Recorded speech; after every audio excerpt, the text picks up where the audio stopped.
Now the metaphysical. Or should I say, well, metaphysica. Beyond the physics. Beyond the physics, beyond physical. That's what it is today. In Aristotle's time, it was beyond the physics. He had 13 books on natural science.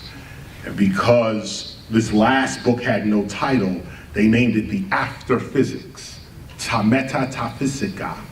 Metaphysics, the after physics, after Aristotle's 13 books on natural science, physics. What metaphysics has now become is a science that includes a whole host of mind sciences. And I mentioned that just to put a disclaimer at the top. The type of metaphysics I study would be called medunetia. It is not Western metaphysics. It is not even, medunetia comes from the Egyptians. It's actually an Egyptian system of spirituality that deals with words, deals with divine speech. And the reason I even look at that and say, well, it's not even that, is because my perspective is hip hop. And what I've realized is that hip hop is African American enlightenment. And a lot of, it's really human enlightenment, but specifically for African Americans, it's African American enlightenment. Meaning that first, let's talk about this called intuit knowing. I-N-T-U-I-T. Intuit knowing, intuit knowing. This is the knowledge you was born with. This is, some people call it genetic memory.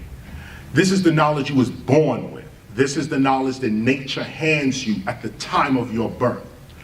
This is the knowledge that colonialism is trying to take from you. Understand the game. The game is you are born perfect, but you enter a system that makes you imperfect due to your perception of yourself. Meaning, you're born perfect, but you don't see yourself in any perfected state in any part of your environment. Perfection and beauty and strength and courage is always the image of the one oppressing you. You are never the symbol of beauty, intellect, courage, knowledge. No, you're never that. What you have to do is put yourself aside and assimilate to a make-believe white mainstream reality, white people included. Some people call this white supremacy. That's incorrect. It's just called white racism. Because white supremacy, usually when you say white supremacy, you think white people above other races, or using that as a reason for lynchings and beatings and kidnappings and burnings. When you think white supremacy, you think violence, you think the Ku Klux Klan, you think that. But the question for real intellectuals is, how is that supreme? The term is incorrect, white supremacy. No, white supremacy is love, justice, knowledge, mercy, compassion. That is white supremacy. To be a supreme anything, you cannot be against nature. To be a supreme anything, the more in harmony you are with the universe, the more supreme you become.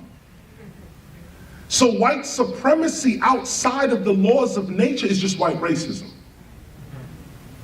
You want to meet a real white supremacist. You want a white supremacist as your friend. And I must admit, even though they will not admit this of themselves, but I've met some white supremacists in my day. Real ones, real white people that treat me better than I treat myself. Love me more than I love myself. Care for me more than I can care for myself or care for myself. Someone who says, no, don't go there. There's a snake around the corner. That's white supremacy. Black mother with 2 kids acting stupid. White man comes along, you better listen to your mother. She's the queen of the earth. White supremacy. You want a white supremacist as a friend. Why do I bring this up? Because this is how education keeps us mentally enslaved. The words we use, the images that these words give our minds, is what's controlling your perception. What is perception? The way you see things, the way you see reality. If a painter was to walk in this room right now, the painter would see all kinds of stuff. This needs to be touched up, or that's gonna fade in a couple of months. That paint is called something blue. This paint is called something. We don't know any of this. If the painter stayed in the room and a plumber walked in the same room, the room would change again. The plumber would say, oh no, forget the paint. Look, this fixture here, we need to fix that sprinkler. Look, there's a pipe behind here that goes to there, and that's where we're gonna get the main. This is invisible to you. Okay, the painter, the plumber is in the room. Now an electrician walks in the room. Suddenly the lighting thing. Now, these are three different people seeing the same room with three different awarenesses. It's the same room. Right now, this is free. Now listen to me. Right now, many of y'all got goals to see. I want you to complete your goal. Your goal, I don't want you to hold. You gotta understand while I verse this. Your goal is not yours, it's a purpose. The universe gives you a purpose, which means nobody is worthless. What you gotta do is pursue. You gotta understand the true you. And what is you? It's not demanding. It's an acronym. It's your own understanding. Now when you understand what you is, your own understanding, it becomes abusive. Because if you only exist in the you, then you only gonna do what you used to do. What you gotta look at, take the knowledge off the shelf. What I'm talking about is the difference between you and the self. The self is the boss. The self is a source, energy, life force. You, your own understanding. Oh.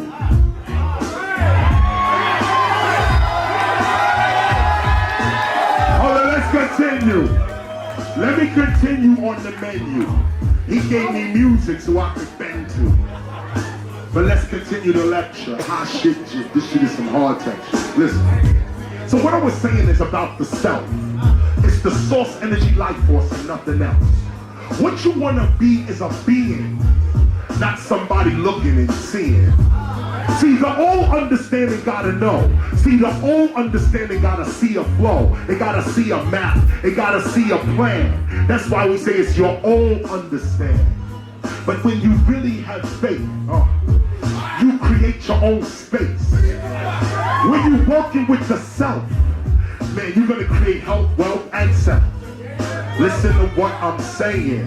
This is beyond meditation and praying. This is what you're seeing. All you gotta do is start being. Many of us don't wanna be. Many of us just want to see. We just wanna look at our goal. 10 years from now, we don't really wanna hold. We're afraid of success. That's the problem, we're afraid of success. We don't know what we're gonna do if we put a record out and it sells 1 million or 2. If that ever happened, now the dude's rapping, start snapping, like, you know, head gone, fucked up. Eminem was just talking about it in my truck. He was saying he wasn't ready. He was saying he wasn't ready to rock it steady. When he put out his first single, he tried to mingle with the big boys. He couldn't jingle. Why? Because he was in the you, the old understanding. That's true. What he had to do was get to the self, and it was wild. It happened when he put out 8 Mile. Then he realized who he was. See, listen to me, man. Listen, cuz. Damn, you standing right there. You drove me here. What up, man? But now we in the cypher. And like, give me that shit. Keep it hyper. The lesson's ended. This is the message that I'm sending. What I'm sending is this. Be you. Be you. This is the message. This is what I give. Be you and be positive. The world, that could be negative. The world, that could be negative. But if you are the positive, when you step on the earth, this is what you give. L-O-V-E. L-O-V-E. L-O-V-E. L-O-V-E. Again! L-O-V. Turn the music on! L-O-V-E. Turn the music on! E. Yes! Turn the music on! Yes! V-E. Yes! L-O-V-E. Yo! L-O-V-E.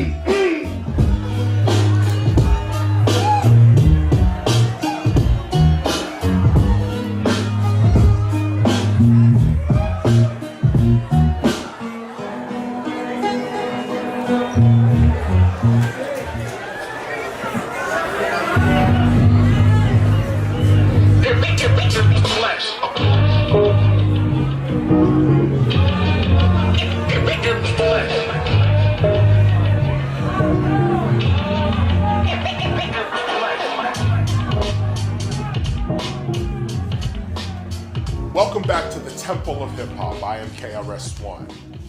So what we're going to get into here is philosophy. And what is interesting about the Temple of Hip Hop, as a matter of fact, what is interesting about these first few lessons that we've been dealing with, those who have been with us now for the past 2 weeks or the last 2 sessions, you'll notice that the theme that we're dealing with is nation building, culture building, civilization building. And that's why we point our lesson here today to the realm of philosophy. And what is philosophy is going to be our first question. I put this picture up here because, you know, they say a picture speaks 1,000 words.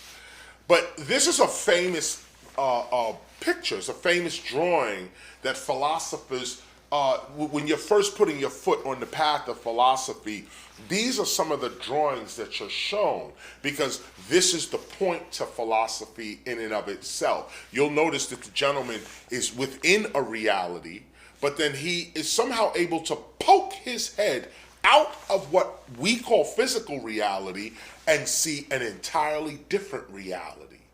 Something dealing with the universe, other planets, and so on. This has been this is an ancient technique that you could be on Earth and somehow figure out how to get to the universe from where you stand.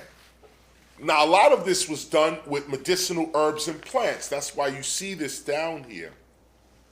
These represent, like, these are mushrooms.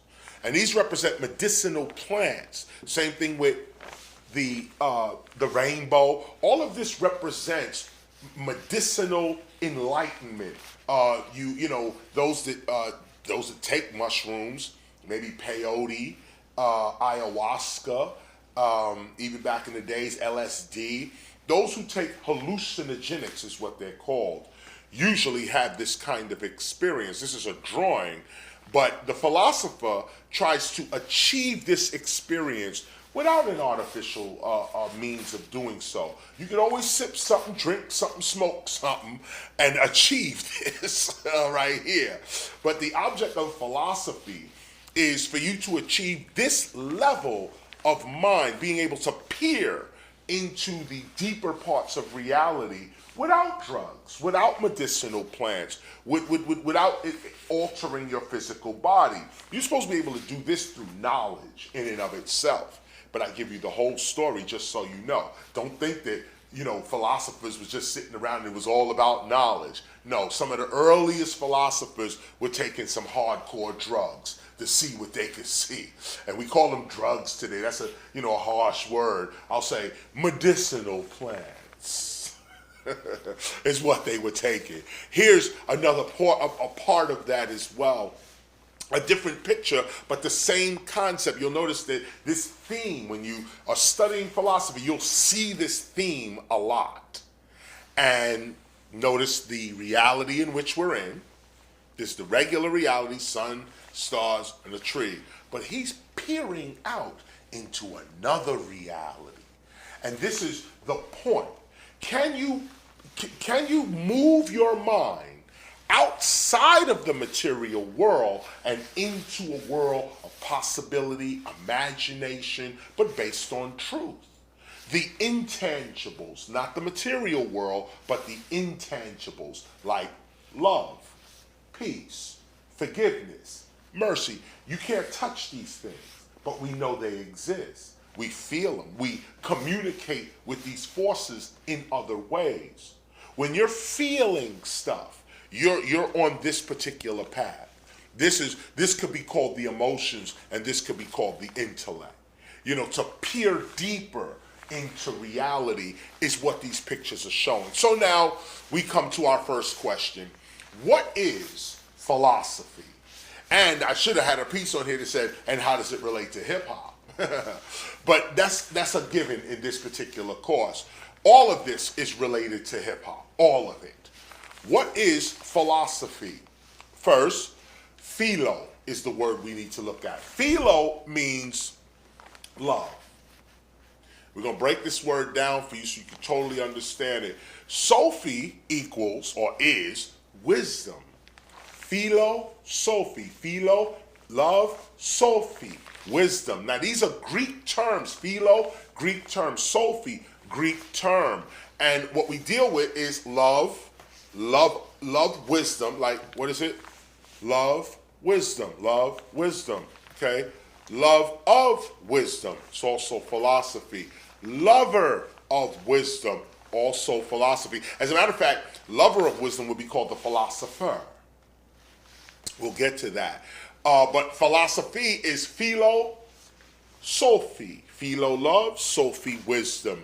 Here's the compact edition of the Oxford English Dictionary. We always pull that up in our lessons because we go right to the original definitions with the etymology so that we clearly understand what's going on. We got a lot of reading to do today, so those that want to also take pictures of the screen, this will be left up a little bit, a few seconds longer for you to be able to take pictures of the screen. So here we are, philosophy. Right here, definition 1. In the original and widest sense, the love, study, and pursuit of wisdom. We just saw that. Philosophy, love of wisdom or lover of wisdom. Pursuit, study of wisdom, or of knowledge of things and their causes. This is going to be very important. Knowledge of things and their causes, whether theoretical or practical. So I blow this up here because I want us to see this part right here. This is the definition of Cicero. Cicero's definition of philosophia, and the translation is down here within here. This is the etymology of the word philosophy. We just looked at the definition. These are the years in which philosophy is being used. And notice down here, sometimes used especially of practical wisdom. Here's the Cicero in Latin. We just saw that. Here is the translation. Philosophy is love or desire of wisdom. And notice these words as well. I'm going to speak in the tongue that we have today. But this is Old English. And also you may want to take a picture of the screen for your own further study. But philosophy is a love or desire of wisdom. Or otherwise, it is a profession, study, and exercise of that wisdom. And notice, look how he's spelling wisdom, which is the knowledge of divine and human, or here it says humane, things. Now, we always play games with this word here, divine, okay? Because we're always hyping it. When we think of the word divine, we think of what Hollywood's interpretation of divine is. We're not looking literally at divine. Like imagine, in the definition of philosophy, divine is part of its definition. Humane or human is part of its definition. We usually exaggerate these words: God, evil, good, bad. We exaggerate these words. We use these words culturally. But philosophy, the reason why it clears your mind is because it deals with words literally. This would not be in the definition if divine was not a real thing. The Oxford English Dictionary is not dealing with fantasy. It's a dictionary. It has to document fact of language. So what we have to understand as hip-hoppers in a philosophical sense is that we are divine. Divinity is a real thing to achieve. And it feels good when you do. But divinity is a real thing to achieve. And that's why we bring this up at the top of philosophy. We're dealing with knowledge of the divine here. And the way you get to that knowledge of divinity is not by adding more knowledge onto yourself, but by stripping away useless knowledge until all that is left is your true self. It's a different kind of learning. True philosophy is about unlearning. You know, you've been taught so much nonsense. We all have been exposed to such propaganda. Philosophy, as with the original definition, seeks to know what's real, what's true, what's the actual cause of this. Is this a fact or is this fantasy? Well, we bring up the definition and we want you to see this right up at the top. What is philosophy? Love of wisdom. What is philosophy? Knowledge of divine and humane things, human things. The wise dome, the home of wise. Okay, this is the relation of philosophy. You know, and I'm emphasizing this because people have all kinds of expectations about philosophy as well. We hype that word up too to mean all kinds of other things that it doesn't really mean. That's why I'm spending this time on it right at the beginning. Philosophy, love, wisdom, lover of wisdom, seeker, desirer of wisdom. You'll notice that this is not a study, this is a character. Let's go forward. Philosophy definition 2, that more advanced knowledge or study to which in the medieval universities, the 7 liberal arts were recognized as introductory. This was the introductory course, was philosophy, and here's how they did you. It included the 3 branches of natural, moral, and metaphysical philosophy, commonly called the 3 philosophies, hence the degree of Doctor of Philosophy. So we're going to focus on these 3. That's why I bring this up. I'm going to bring a few more in, like psychology, theology is also part of philosophy, but we're dealing straight, we're going to start with the ABCs first. And the ABCs of philosophy is natural, moral, and metaphysical philosophy. This is natural science, this is science, morality, ethics, and metaphysics. Let's go forward.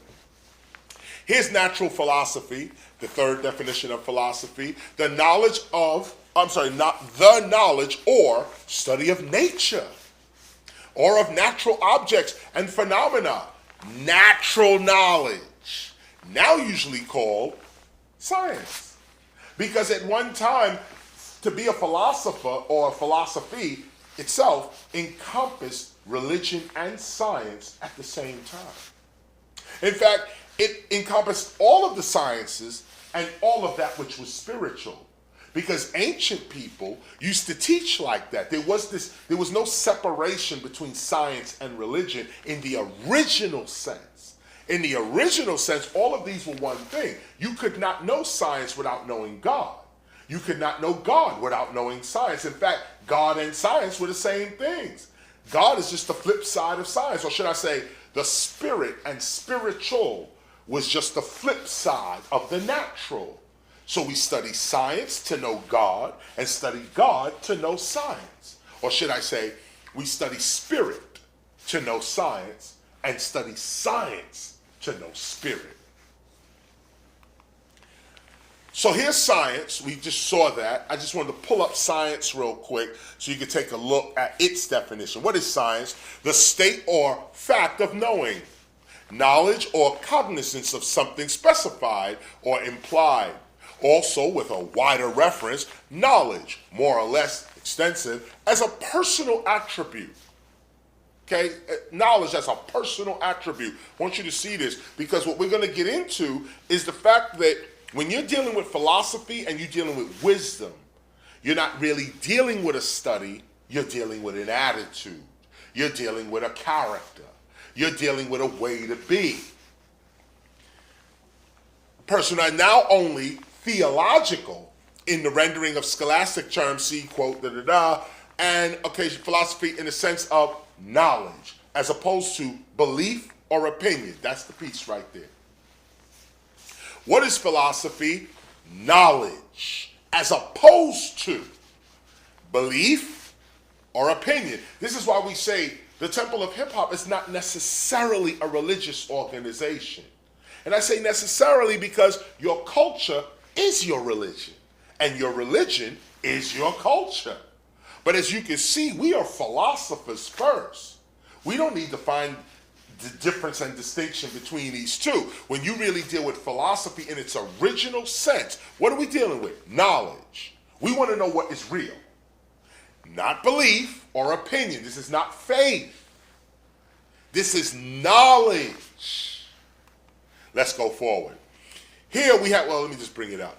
This is the full page, of course. I'm blowing you up right here. We're reading this here. Contrasted or coupled with conscience. How you feel, your sense of right and wrong. Conscience, emphasizing the distinction to be drawn between theoretical perception of a truth and moral conviction.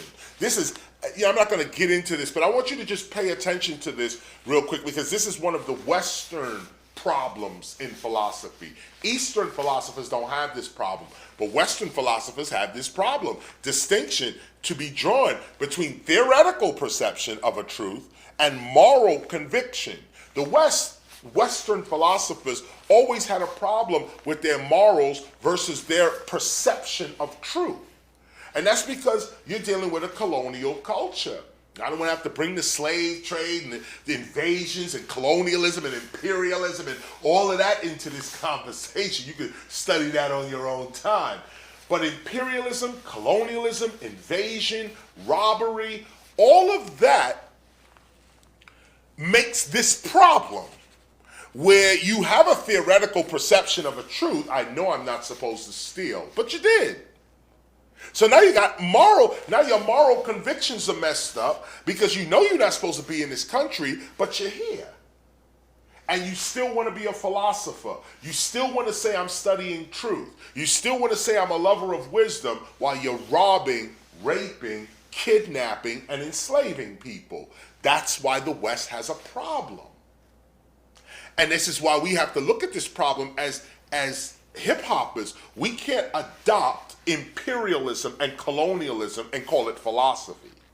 Philosophy is about knowledge acquired by study, acquaintance with or mastery of any department of learning. Also, of a person's various kinds of knowledge.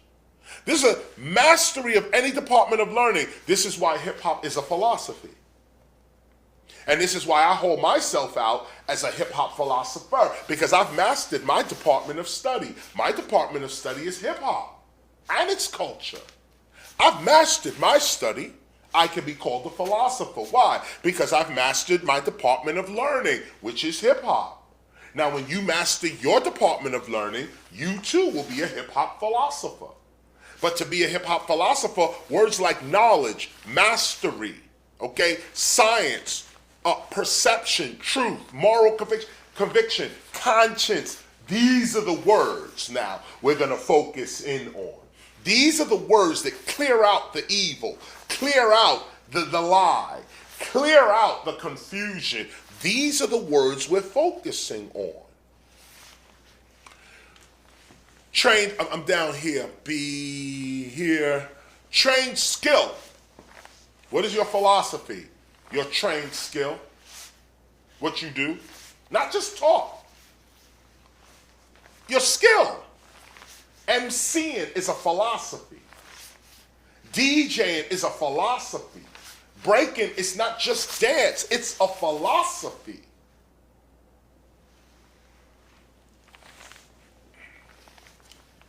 Three, a particular branch of knowledge or study, a recognized department of learning. Read it again.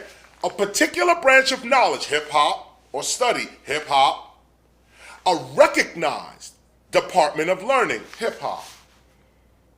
Hip hop's culture is a recognized department of learning. Universities are studying it right now. I am called constantly to speak on hip hop, to teach it at university level. Recognized, that's the word. We went over this maybe 2 weeks ago when we was talking about hip hop and its cultural, its legal authority as a culture. And I was saying that you have to be recognized, at least in a Western perspective, you have to be recognized. So here they're saying, a recognized department of learning is a philosophy. In a more restricted sense, a branch of study which is concerned either with a connected body of demonstrated truths or with observed facts systematically classified or more or less colligated by being brought under general laws and which includes trustworthy methods for the discovery of new truth within its own domain. This is hip hop. This is hip hop. In a more restricted sense, this is philosophy. A branch of study which is concerned either with a connected body of demonstrated truth, breaking, MCing, graffiti art, DJing, beatboxing, street fashion, street language, street knowledge, and street entrepreneurialism. That is a branch of study which is concerned either with a connected body of demonstrated truths or with observed facts systematically classified and more or less colligated by being brought under general laws and which includes trustworthy methods for the discovery of new truth within its own domain. All of that is hip hop as philosophy. We could discover all of this. We have our observed facts. We have a system of observed facts if we just pay attention to it and not approach hip hop just as a music genre. Because as you can see clearly, hip hop is more than that. Hip hop is this. This is hip hop. A trustworthy method for getting new truth. This is philosophy. Now we come back to moral philosophy. We dealt with science. Now we're dealing with morals. Here's moral. Remember, it was three main branches of philosophy: science, ethics, and metaphysics. Here's ethics, or moral philosophy: the knowledge or study of the principles of human action or conduct. Ethics. And this word ethics is loaded. The ethic in there, that's a loaded word. I'm not going to get into this right now. Oh, Lord, that is big. That's 2 hours to discuss the etymology of this ETH and where it goes and what it is. But this word ethics actually is a description of Africans or anyone non-Greek. But the actual word ethics is connected to the word Ethiopian. And I'm not going to get into that here. We'll see that down the line, probably in February when we're talking Black history. Then I'll get into this right here. But what I want you to see is moral philosophy, the second part of philosophy itself, the knowledge or study of the principles of human action or conduct. Ethics. You can't be a philosopher and be a bad person. It's impossible. It's like saying, I'm going to call myself a doctor, but I never healed nobody. Or actually make it worse, I'm going to call myself a doctor and all I do is make people sick. If you're a philosopher, you're concerned with human action. You're concerned with right action. What's right for humanity or for your group? What is right? Not the cultural, I know what right is, I know what wrong is. No, you really don't. We really have to look at the facts regarding the words coming out of our mouth. This is philosophy. What is philosophy? Knowledge. What is philosophy? Divine knowledge, divine philosophy, that knowledge that is outside of human understanding. And actually, not even outside of human understanding, I would say outside of human activity. Basic, mundane human activity. Basic man, basic woman, the average Joe. No disrespect to the average, but that's not what philosophy is. Philosophy says we're going to go beyond the average. We are reaching for God. We're reaching for the divine because we want to know what the truth is. We know truth is divine. So in our pursuit of truth, wisdom, and knowledge, we enter the realm of the divine. Moral. What does it mean to be moral? Of or pertaining to character or disposition, considered as good or bad, virtuous or vicious. Of or pertaining to the distinction between right and wrong, or good and evil. And notice how they did that, because this is the correct way to approach these contrasts. Right and wrong go together. I'm going to show you that in a minute. Good and evil go together. It's not good and bad. It's good and evil. It's not, good and wrong. That would be philosophically incorrect. It's right and wrong, good and evil, and bad is on its own, because originally bad was not bad. It was something else. We'll get into that in a minute. Virtuous or vicious, of or pertaining to the distinction between right and wrong, or good and evil, in relation to the actions. What is good conduct? That's what the philosopher needs to know. That's what the philosopher knew. The very first philosophers had to figure this out. In relation to actions, of volitions, or character of responsible beings. You see that? Character.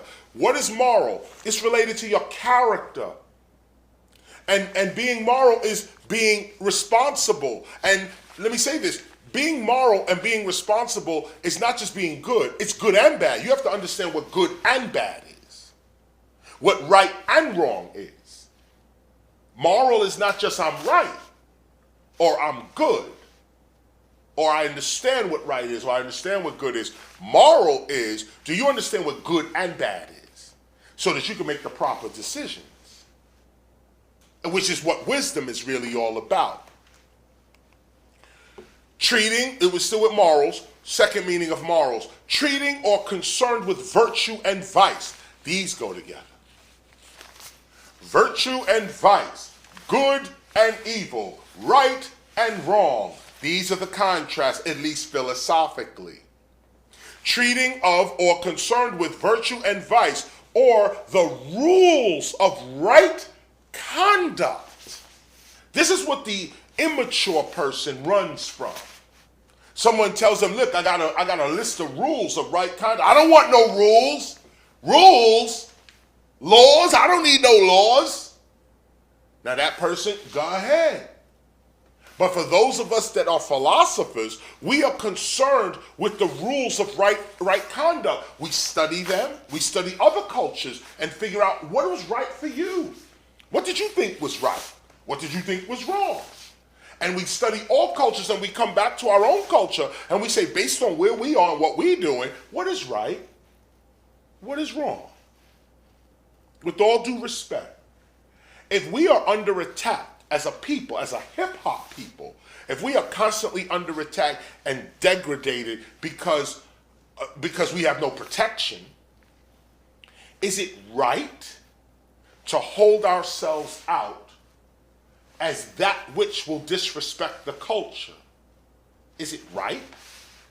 You may want to do it. You may have reason to present yourself in ways that will destroy our culture. You may have a reason to, but is it right? This is the question. The rules of right conduct, that's morality, that's ethics, and that's what the philosopher is concerned with. Colonialism is not right. Imperialism is a crime.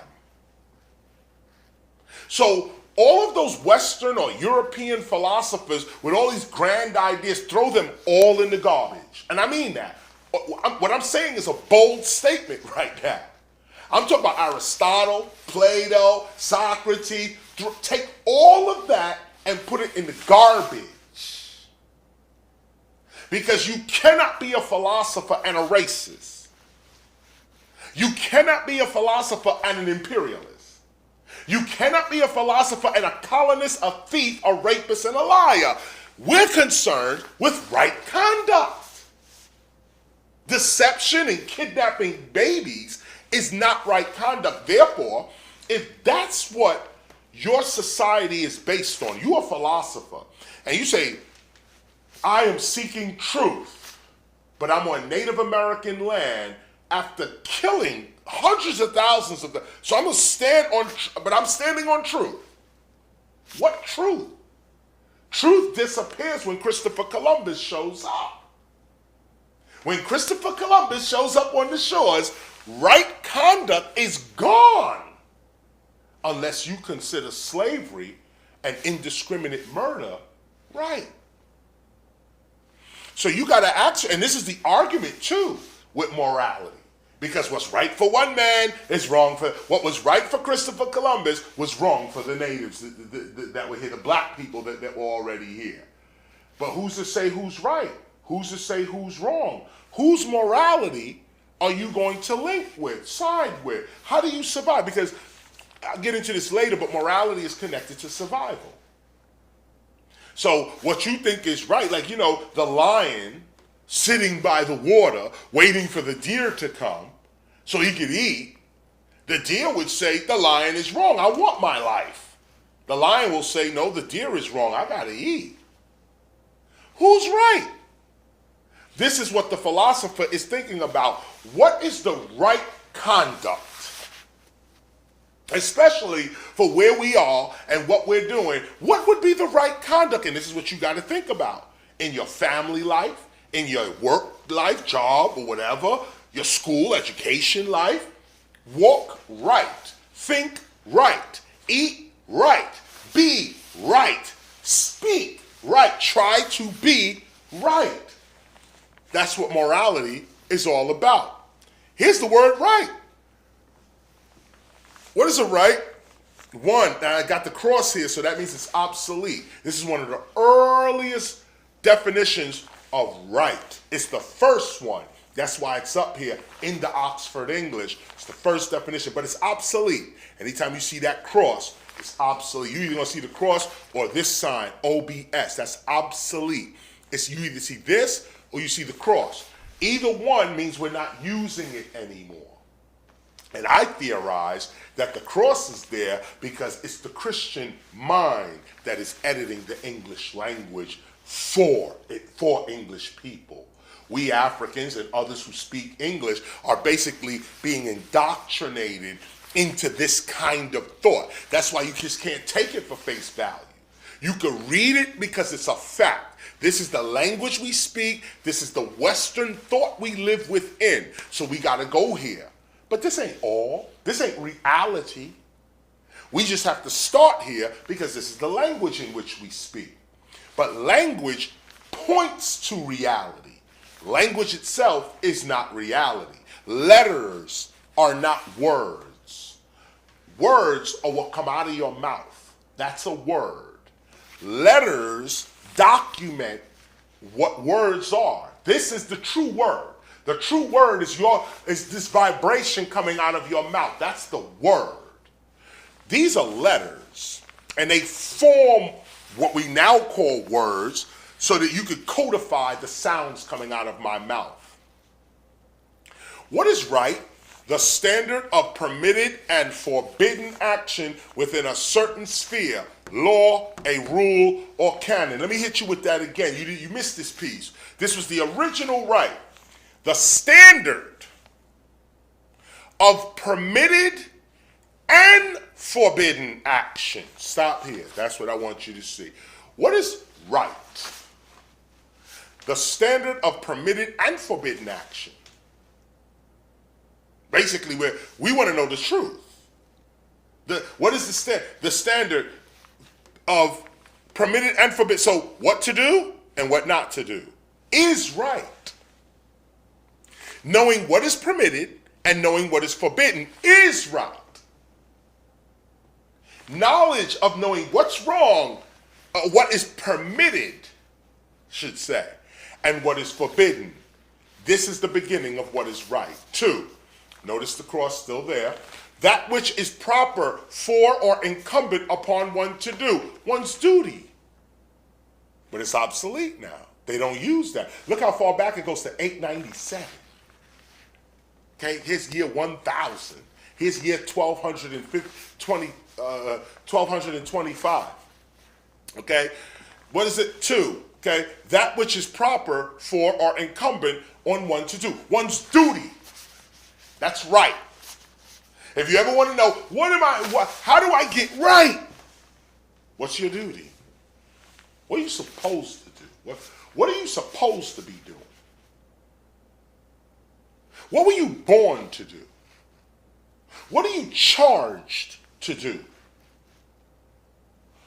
That's your duty. That which is proper for or incumbent on one to do, one's duty. Now, what if your duty is to enslave young men and women and turn them into work dogs? That would be right if it's your duty. This is why the argument of morality is so crazy, because again, one man's devil is another man's angel. So who's to say what right and wrong is? And this is the struggle of Western philosophy, because we could say right away, we know what right is. Right is leave me alone. Right is you're not robbing me. Right is love. Right is friendship. We know what right is. But in a Western situation where you have imperialists and colonists, and out of that society they form their philosophy, then the questions become twisted. And as a philosopher seeking truth, you got to know the difference between that colonial thought influencing philosophy and philosophy itself. In other words, you have to apply philosophy to philosophy. Number 3, that which is constant with equity or the light of nature, that which is morally just or due. Okay? Often contrasted with might and wrong, and in Middle English, frequently coupled with reason or skill. What is right? Reason. What is right? Skill. What is not right? Might. What is not right? Wrong. Take it in. As hip hoppers, we must know what is right and what is wrong. We must know what is reason and skill and what is might and belligerence. No skill, no real reason. You ain't coming with no reason, no logic, no solid argument, no rationale. You just want to shoot. You just want to kill. I'm going to make my way. I'm going to prove my point through beating you or killing you. Philosophy tells you straight up at the top. First of all, that ain't even philosophy, but it's immoral. It's not right. Might never makes right, as we could plainly see. Let's go. What is wrong? Wrong. What does it mean to be wrong? That which is morally, we just went over morals, that which is morally unjust, unfair, amiss, or improper, the opposite of right. See? That's why it's right and wrong, good and evil. The opposite of wrong is right. And get this piece. The opposite of wrong is that the opposite of right or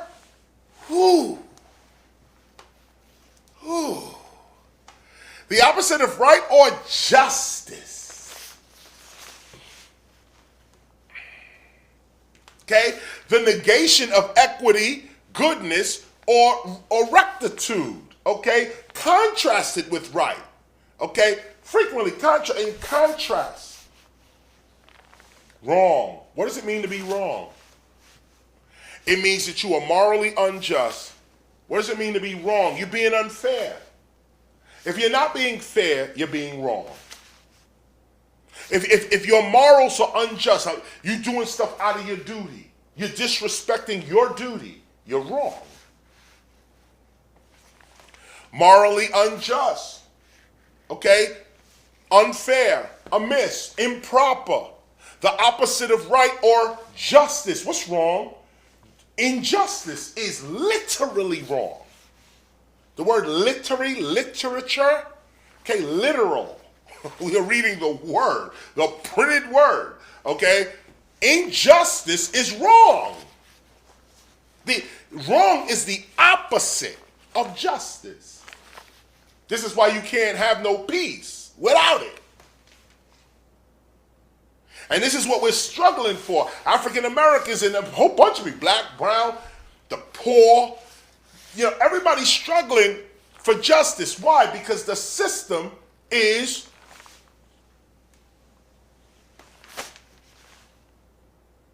I'm not pointing no fingers. I'm not criticizing. Maintain your maturity in this lesson. We must know what is really right, and we must know what is really wrong if we are to build a strong culture that's going to last for centuries. You can't just assume to know what's right and wrong. Let's read, let's study. What is philosophy? Knowledge. We're doing the knowledge right now. Let's move on. This is wrong as well. Wrong. What is wrong? The fact or position of being in the wrong. So imagine, let me go back here. Okay, what is wrong? Amiss, improper, opposite of right, unjust, unfair. What is wrong? The fact of being those things. So not only are those things wrong, but when you engage in those things, you're wrong. Okay? The fact or position of being in the wrong. Wrong means being in the wrong. Okay? To have wrong. Come down here. See, deviation from fact is wrong. If something is a fact and you deviate from fact, accuracy, or correct standard, incorrectness, error is wrong. Is hip hop a culture? Fact. Yes, it is. Is that accurate? Yes. Is hip hop as culture the correct standard? Yes, it is. So then why do we look like the way we look on television? Is it a fact that children listen to hip hop, listen to rap music, like to see breaking, are turned on by graffiti art? Is it not a fact that what we call hip hop influences young people in huge ways? If that is a fact, deviation from that fact, where you are delinquent in your duty to hip-hop as culture, you're wrong. You're wrong. We're not sitting here bragging and say, oh, because we conscious rappers, we right. Because we preach God, because we preach peace, love, unity, and joy, because so we right. No, it's not just that. We right because we know what's wrong. Once you know what's wrong, then you can do what's right. And that's why we're talking about it right here. Here's good. Here's good. Good. Okay? Good. It says, see, gather. Look at this. Okay, this is the etymology of it, all the other with good, gold. And you'll notice here, good. What is good? God. This is one of the original words for good. Where the word good even comes from is not a deviation, but an alteration even of God. And I'm going to get into that word too, but here we are with good, okay? Now, the root, God. Or gold, take a look, take a picture of the screen. Maybe you could figure this code out. Okay? GAD, or whatever that code is, to bring together, to unite, see, gather. What is good? Originally in the etymology, to bring together. Unity is good, is the good, is unity. It's defined in unity. To gather. The original sense of good would be that of fitting, suitable, to be pleasing, time, fitting, time, fit, suitable. This is good. This goes with me. Fitting. It's suitable. I can wear this. This is me. This is not against the situation. This is suitable. It's fitting to the situation. You can gather. You can unite with it. So I want to show you this because the basis of goodness is unity. We looked at justice because we compared it with peace. We're looking at unity and good. Peace, love, unity, and joy. What is good? Unity. Now let's go further down here. Come down here. The most general adjective of condemnation implying the existence of a high or at least satisfactory degree of character. See the word again, character? Characteristic qualities which are either admirable in themselves or useful for some purpose. So what does it mean to be good? It means to be admired or to be useful. That's good. Unity, admiration, usefulness. We like it. It's suitable. It's our duty. It's right. It's fitting. It's good. Now hip hop is good. It is fitting. We admire it. It's definitely useful. It's good. It's good. Literally, it's good. This is a slightly different thing that deals with fact. Take a look at just this right here. And again, I'm moving further because we just read this at the bottom. I'm moving the page down. This is now at the top. You know, we just looked at useful, satisfactory, admirable. We just looked at that. I'm moving further down now to the first definitions of what is good in the widest sense without other speculation than such as is implied by the nature of the object which the adjective is used to describe. So don't get twisted up in this. They explain it right down here. Of things having inadequate, not inadequate, but having in an adequate degree those properties which a thing of the kind ought to have. So what is good? Of things, it means that you have what you're supposed to have. You have having an adequate degree of those properties, those things, attitudes, abilities, even look, and so on. Your properties, which a thing of the kind ought to have. A dog is supposed to bark. A cat is supposed to purr, or meow, or something like that. That's good. Now, what would be wrong is if the cat is barking and the dog is meowing. That's not fitting. That's not, it's not true. And that's what we need when we say good. It has to be fitting. It got to be right. It got to be your duty. It is a bird's duty to fly. So it's right for birds to fly. It is good for birds to fly. If a bird cannot fly, that's wrong. Again, if a bird cannot fly, that is wrong. According to this, birds are supposed to fly. What does it mean to be good? Having adequate degree of those properties which a thing of its kind ought to have. So if you say, I am hip hop, so you ought to, what are the things you ought to have? What goes with that? You say, I am hip hop. Well, start breaking because you're supposed to. In fact, it's good for you to break because you hip hop. Start rapping. Why? Because I'm hip hop. It's my duty and it's good. It's fitting for me to do this. Okay? So, and again, you go back and look at this. I'm not discussing this down here either, but you can look at this. Okay, you could look at this. As a matter of fact, let me just hit you with this because I'm going to go into that as well. In Old English, as in Old Norse and Old High German, these are all codes, and they tell you these codes at the beginning of the book. That's how I know them. In Old English, as in Old well, that's Scottish, I think it is, in Old High German. I gotta go back and look at that. The opposite of good was regularly expressed by ifo, a yifo, meaning evil.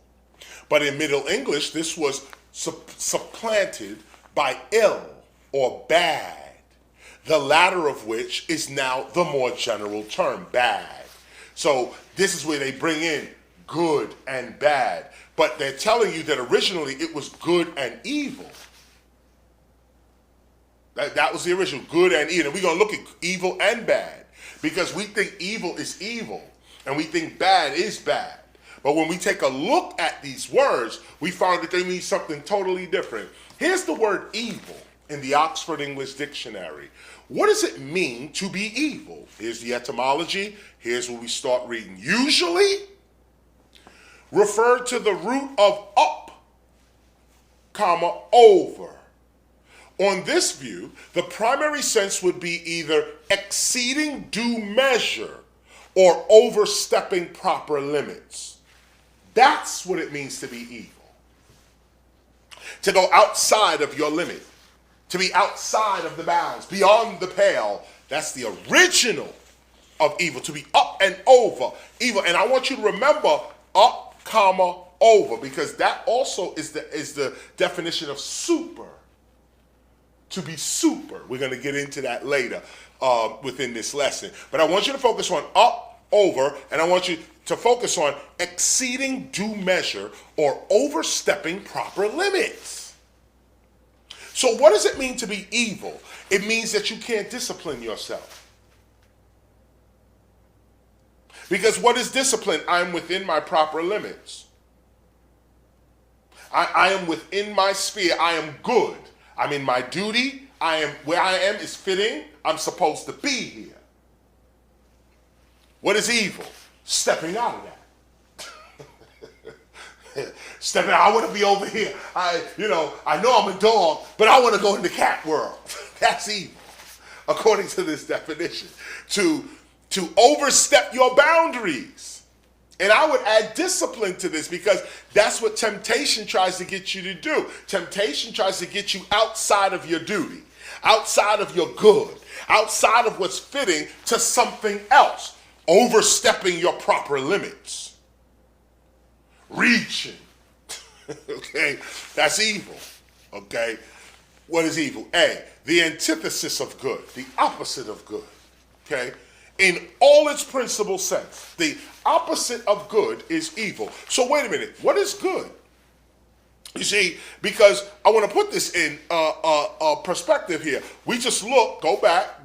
What is good?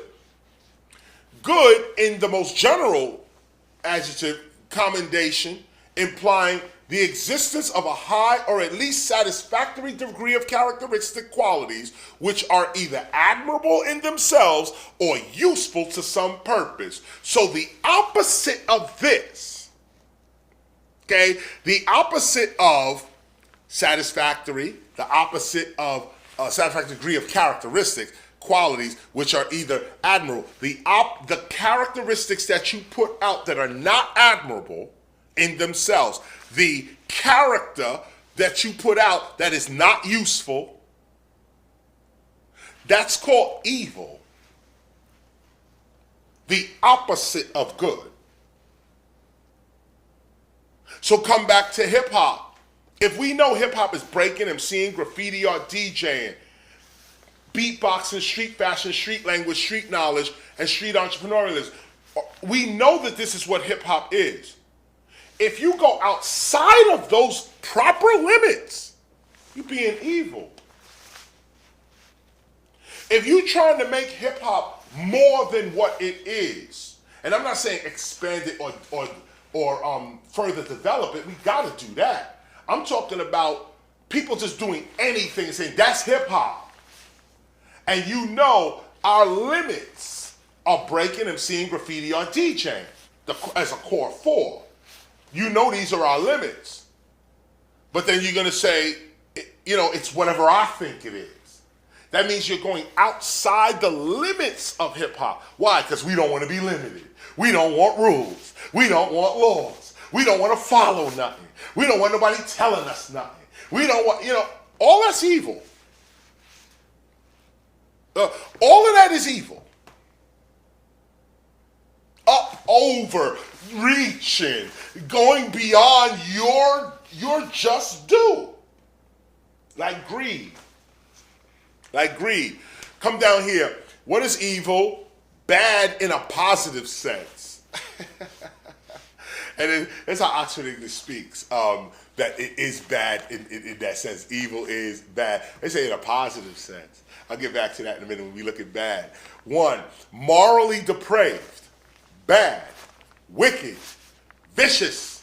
Also applied to persons. It's obsolete. Now, look at this. Morally depraved, bad, wicked, and vicious. Okay? And that's what it means, and it used to be applied to people. Like the definition used to be applied to people. Now, it's still applied to people. Evil is still applied to people. But take a look at the Oxford English Dictionary. They're dealing with old definitions. Okay? Old definitions. Morally depraved. That means you have no sense of right and wrong. This is different from knowing what's right and doing wrong. Knowing your duty and neglecting it. This is different from that. This is morally depraved. You don't even know what right and wrong is. You just do it. I'm just out. I don't know what's right. I don't know what's wrong, and I don't even care. You're morally depraved. That's bad, wicked, and vicious. Here's bad. Now, bad is interesting, okay? Middle English, bade, appears in the end of the 13th century, rare to the end of the 4th century. See below. We're going to read that. Regularly compared, batter, bad is from the 14th to the 18th century through Shakespeare. Shakespeare got something going on here. Modern substitutes worse, worst, taken over from evil, ill, after bad came to be evil. It came to be evil, and we saw that. They told us about that in the evil etymology, how evil became associated with bad. It wasn't originally, but over some time, evil became associated with bad. And why is that? We get a definition down here, how evil, to mean reaching, going outside your boundaries, became associated with bad. Because as we read, Professor Zupita, with great probability, sees in bad day, this is the original 2-syllable bad day, where bad comes from, the Middle English representative of Old English badel. And then they have homo intrusive, you know, this is the Greek on it. And I'm not even going to try to read this, but it brings it over here, right? Look at it says, doubtless, like Greek, this is the Greek, and the derivative badling, effeminate fellow, womanish man, applied contemptuously, assuming a later adjective of use as in, and these are the other words, you know, yearning, wrecker, a loss of this. And so I'm going to leave this up here for you. If you want to study it, go ahead and look at that. It's not my point of view. Here's my point of view. I'm going to bring you down here as well, but I want to come back up here. What's the original etymology of the word bad? It is effeminate fellow, womanish man, basically a gay person, homosexual person in English society, that's bad.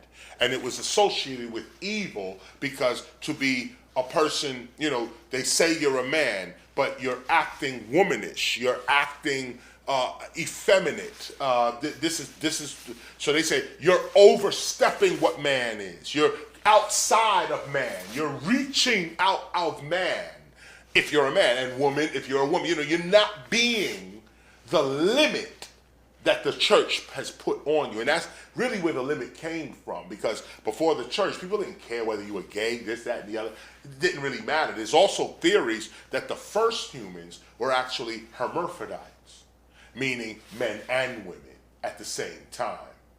So it's really, when you look at this, you have to know who's writing. And that's why I said these crosses and Christians and all this stuff, they're the ones that are actually sanitizing and making the English language into what they think reality should be. And this is old English. You're dealing with the old church too.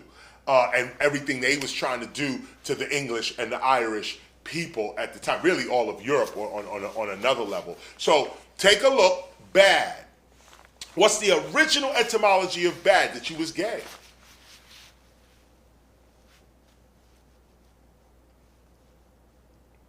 And you got to see who's writing this. Because look, they put it in the definition. So you say, this is a fact. And it is. But a philosopher doesn't just rely here. You got to go further. You got to read 2-3 different books. So we're starting here because this is the ABC of it. This is the elementary level. I'm just introducing this to you now. Because as hip hop, we got to know when someone says that's bad, you can say, what's gay about it? They're probably know what the hell are you talking about? They haven't been to the class. They don't even know. But here, we talk about right here. What does it mean, bad? Well, this is the first definition of it. Or should I say, this is the etymology of the word. This is part of the etymology of the word bad, the history of the word. Bring yourself down here, though. The etymology of mad, earlier, okay, is comparing it now, coming over here, forced, okay? Look, it says, see, would refer bade to Old English, and then this, what is that? Forced, oppressed. What is bad? Oppression. What is bad? Forced. You see, imperialism and colonialism, kidnap and slavery, is bad. Why? Because you're being forced and oppressed. In fact, take a look at this. Forced, oppressed, with a sense development parallel, the same, parallel to that of the Latin captivus, taken by force. Enslaved, captive. That's bad. Black people always walking around saying, yo, that's bad. Yo, that was a bad brother. When we say this, that's a bad bitch. Well, here's the truth. Okay, well, that's the truth. Here's a fact. Okay, here's the facts right here. What does it mean to be bad? Bad is forced, oppressed, okay? Taken by force, enslaved, captive. That's bad. So now, if this is what's happening to you, you can say right away, this oppression is actually bad, which is associated with evil. And why do you need to know that? Because you need to ask yourself, who am I oppressing? If you are a philosopher, you don't want to be bad. You don't want to be evil. You don't want to be wrong if you're a philosopher. So you ask yourself, now that I know the definition of bad, I'm sorry, now that I know the etymology of the word bad, the definition's down here, but the etymology of the word bad, I'm trying to avoid this. I'm trying to avoid this. Why would I call somebody bad if they're not gay? And then on top of that, I mean, that's a little harsh too, because I'm only going by what these people are saying bad is on that level, but these are the facts. This is what they put in their books. And this is why we got to be clear with it. You got to know the truth. You got to walk with the truth on your heart, because they'll tell you, oh, this is what bad is, and you'll walk around with that. And then you come down here. After this, we come down here. What is bad? Oppression, kidnap, rape, theft, murder, some slavery. Okay, that's what's bad. Taken by force, enslaved, captive. That's bad. Who are you enslaving? Who are you bad to? Who do you oppress? Who are you trying to hold back if you are? You want to avoid that. You don't look at the word bad just as though it's bad. You got to apply that to yourself like you apply good. How do you know you're good? Because I'm doing my duty. How do you know you're good? Because what is happening is fitting for me. I'm where I'm supposed to be, and I'm doing what I'm supposed to do. I'm good. What is bad? Bad ain't even got to do with good. They told you that it's good and evil. But bad became associated with evil because of what I explained to you. Look at the definition in a privative sense, not good. What is bad? Not good.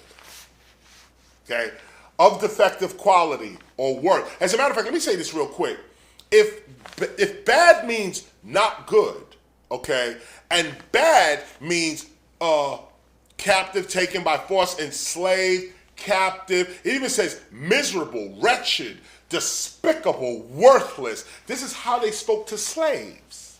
And not slaves. This is how they spoke to human beings that they called slaves. This is their definitions. And I'm showing you, this is what's called institutional colonialism. Okay? This is when colonialism becomes institutionalized. And they're telling you this is what it is. So, not good. So I'm saying, if to be bad means not good, then good means the opposite of all it is. What does it mean to be good? I'm not being forced. That means I'm at ease. What is good? I'm not oppressed. What is good? I'm not a captive. What is good? I'm not taken by force. What is good? I'm not enslaved. What is good? I'm not miserable, wretched, despicable, and I damn sure ain't worthless. This is why you want to know the definition of bad, so that you can know the true definition of good. What is good?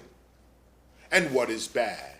What is bad? One, of defective quality or worth, of no good, below par, poor, worthless, wretched, miserable, that one does not think much of or anything of.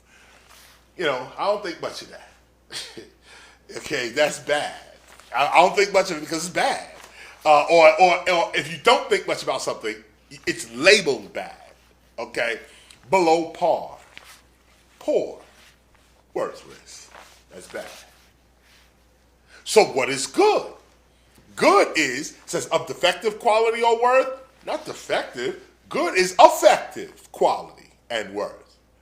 To be good, okay? Good, above par, not below par, not even on par. What is it? Above par.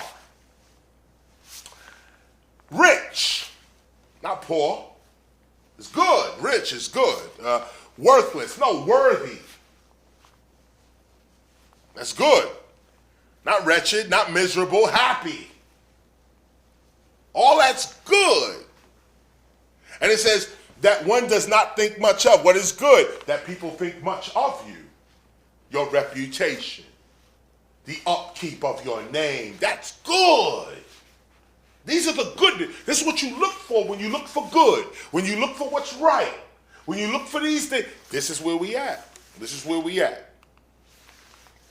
So here we have metaphysics. And I want you to see this little piece right here. The works after the physics. Ta meta ta fusika. That's fusika. The works after the physics. What is metaphysics? Well, meta means beyond, and after. physics is science. So the after science, the after physics, meta and physics. The title applied at least from the 1st century AD to the 13 books of Aristotle dealing with the questions of first philosophy or ontology.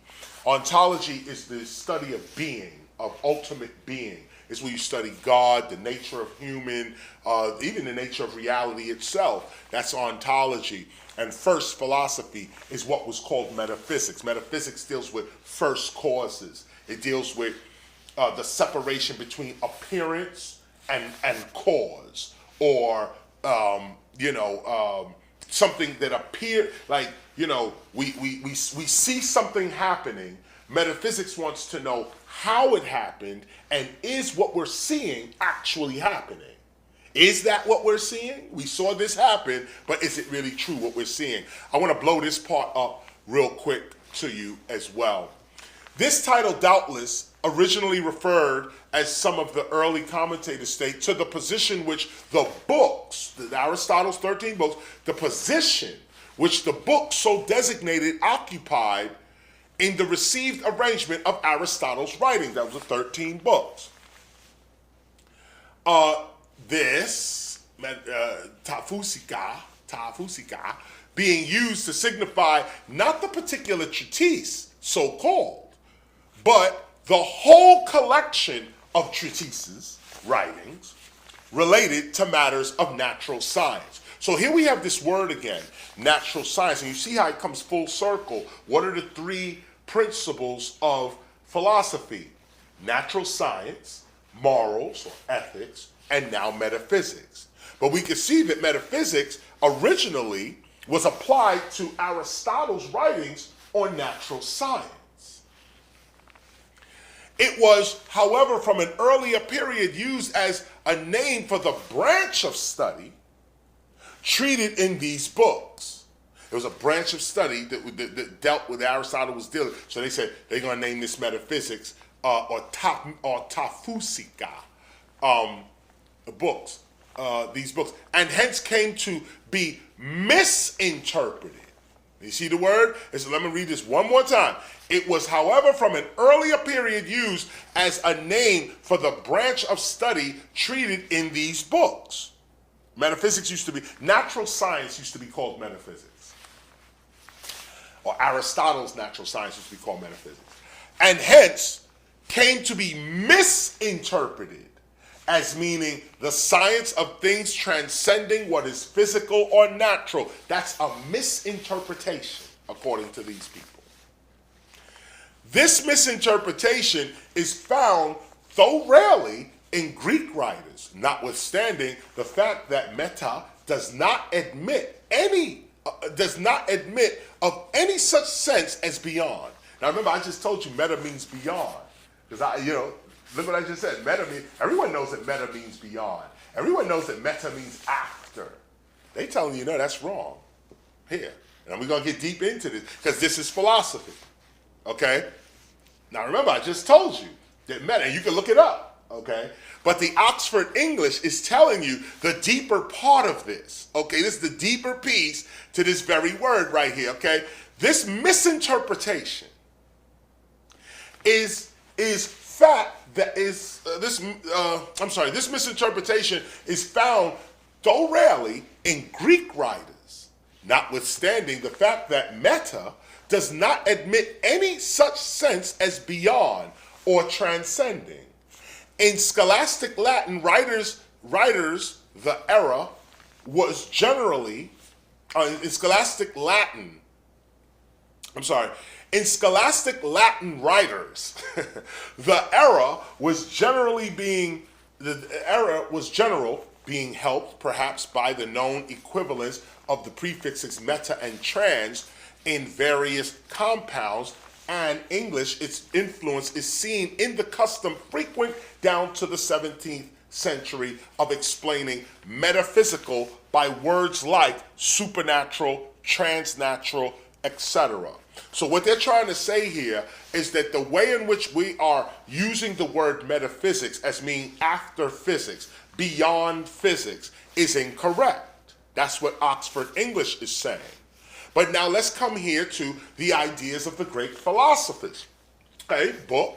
The term metaphysics is derived from the Greek meta-taphusika, meaning after or beyond physical nature. Stop. What's true? What's real? The Oxford English just told us. That's a misinterpretation of metaphysics, and it's a misinterpretation because, there's a guy named Andronicus of Rhodes who was the actual scholar that was putting together Aristotle's works. And it was him, they suggest, that actually named Aristotle's work metaphysics, because the papers that he was dealing with was after the 13 books. This is another theory, it's another talk, but it's known to philosophers that when he was Andronicus of Rhodes was editing Aristotle's books, he put the 13 together, and then Aristotle had some writings on the side that he gathered together and called the after physics. So remember, Aristotle was dealing with natural science, physics, and then there was these group of writings that was still dealing with physics, but Andronicus of Rhodes called them the after physics because they came after Aristotle's 13 books. So this became the after physics. But the etymology of the word meta, the Oxford English says, it has nothing to do with beyond, after, or transcending.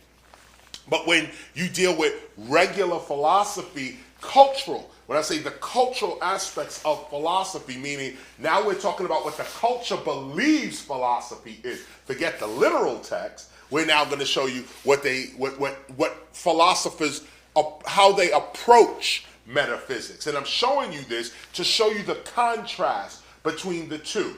This is what this is what philosophy is all about, that balance.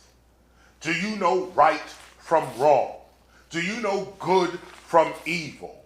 Do you understand reality versus fantasy? What is real versus what is fake? This is the job of the philosopher. This is what real wisdom is all about. Being able to make a decision. Being able to make the right decision. That's what wisdom is all about. Read this with me real quick.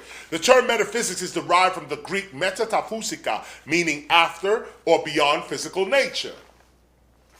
Metaphysics refers to the study of ultimate reality, that is, the study of what transcends, and they just said, metaphysics doesn't mean any of this, but I'm just showing you, okay, the study of what transcends physical things.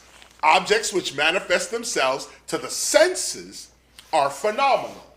Got that? Things that hit your senses are called phenomenal. Consequently, philosophers distinguish between phenomenal existence, the object as it appears to your senses, and metaphysical reality, the object as it truly or ultimately is. Do you get this? This is metaphysics. We know it's hitting our senses, but we want to know what it really is beyond the senses. That's why I showed you those pictures at the beginning. Philosophy is trying to go past the five senses and deal with truth. Philosophy does not believe that the five senses is true or is telling you what truth is. So philosophy is trying to go past that, okay? And especially metaphysics. I mean, we're dealing here with metaphysics. For example, a glass of water appears to be fluid, wet, and colorless. But in reality, it consists of 2 parts hydrogen to 1 part oxygen. The real water, the 2 atoms of hydrogen and 1 atom of oxygen, is not apparent to the senses, which picture water as fluid, wet, and colorless, while the phenomenal it is to your senses, it is wet, colorless, and fluid. Metaphysics studies this relationship between reality and appearance. What's real and what is appearing to be real, in an effort to describe the fundamental nature of the universe. Okay, this is just the blown up version of, matter of fact, let me leave that up on the screen in case you want to take a shot of that real quick. Moving on. So here's the American Heritage Dictionary, the word philosophy, the study of the nature, causes, or principles of reality, knowledge, or values based on logical reasoning. A system of thought based on or involving such study, that the philosophy of Hume, so as an example, European philosopher. The study of the theoretical underpinnings of a particular field or discipline, the philosophy of history, the philosophy of hip-hop. An underlying theory or set of ideas related to a particular field of activity or to life as a whole. Philosophy. What is your philosophy? What are your ideas? What is your philosophy? What is your particular field of activity? What is philosophy? What is your life as a whole? What is the meaning of life as a whole, or the meaning of your life as a whole? Philosophos, lover of wisdom. Philosopher, see philosopher. Here's philosopher. What is a philosopher? A student of or specialist in philosophy. A person who lives and thinks according to a particular philosophy. A person who is calm and rational under any circumstances. And and that's funny that they put that in there like that. I come across those definitions a few times when I look at the definition of philosopher. And it's like the definition of a philosopher is actually a person who is calm and rational under any circumstance. So imagine the first philosophers, the first philosophers were wise and they made the right decisions. They knew good, they knew bad, they knew good and evil, they knew right from wrong. The first philosophers. And they say that those first people, a person who is calm and rational under any circumstance, even slavery. Even some strange light-skinned people on your beach with big boats and dogs and guns, and imagine having to stay calm in front of the person you know is coming to steal all your stuff, and you just ran into them. Just, oh, here we go, they right there. You got to stay calm. While they putting chains on you, the dog biting, you got to stay calm. We talked about Dr. King last week, and this is the ultimate philosopher. Look at what a person who is calm and rational under any circumstances. That's a discipline. That's not even a study. That's an attitude about life. Oxford English again. And by the way, we was looking at the American Heritage Dictionary. Those definitions were from American Heritage. Back to the Oxford English. What is a philosopher? Here's now the etymologies. Goes down. This is what it is. Right here. Let me blow this up for you. Let me bring this piece up right here. What is a philosopher? A lover of wisdom. One who devotes himself to the search of fundamental truth. One versed in philosophy or engaged in its study, formally in a wide sense, including men learned in physical science, physics, physicists, scientists, naturalists, as well as those versed in the metaphysical and moral sciences. You see how they got it? They got to go. They say, what is a philosopher? A philosopher is a scientist, a physicist, a naturalist, as well as those versed in metaphysical and moral sciences, but now chiefly confined to the latter. Also, with defining word as moral philosopher, political philosopher, natural philosopher, hip-hop philosopher. Now look at this definition of the philosopher real quick. I want you to see that the philosopher is a scientist with morals. I'll say it again. Because in the American society today, you hear people say, I'm relying on the science. We're going to rely on the science. It's science, science, science. That's the new God, science. Nobody talking about God. Nobody talking about faith no more. Nobody talking about soul, spirit. No, we're going to rely on the science. Well, that's cool. But science without morals turns into the eugenics program. Science without morals gives you 3/5 of a human in the Constitution. Science without morals brings race. The different, chopping people up based on you're red, you're yellow, you're brown, you're black, and you're white. Those are scientific theories. But without morals, without knowing a sense of good, evil, right, without knowing these things, you create all types of craziness with science. And that's why the original science was also coupled with God.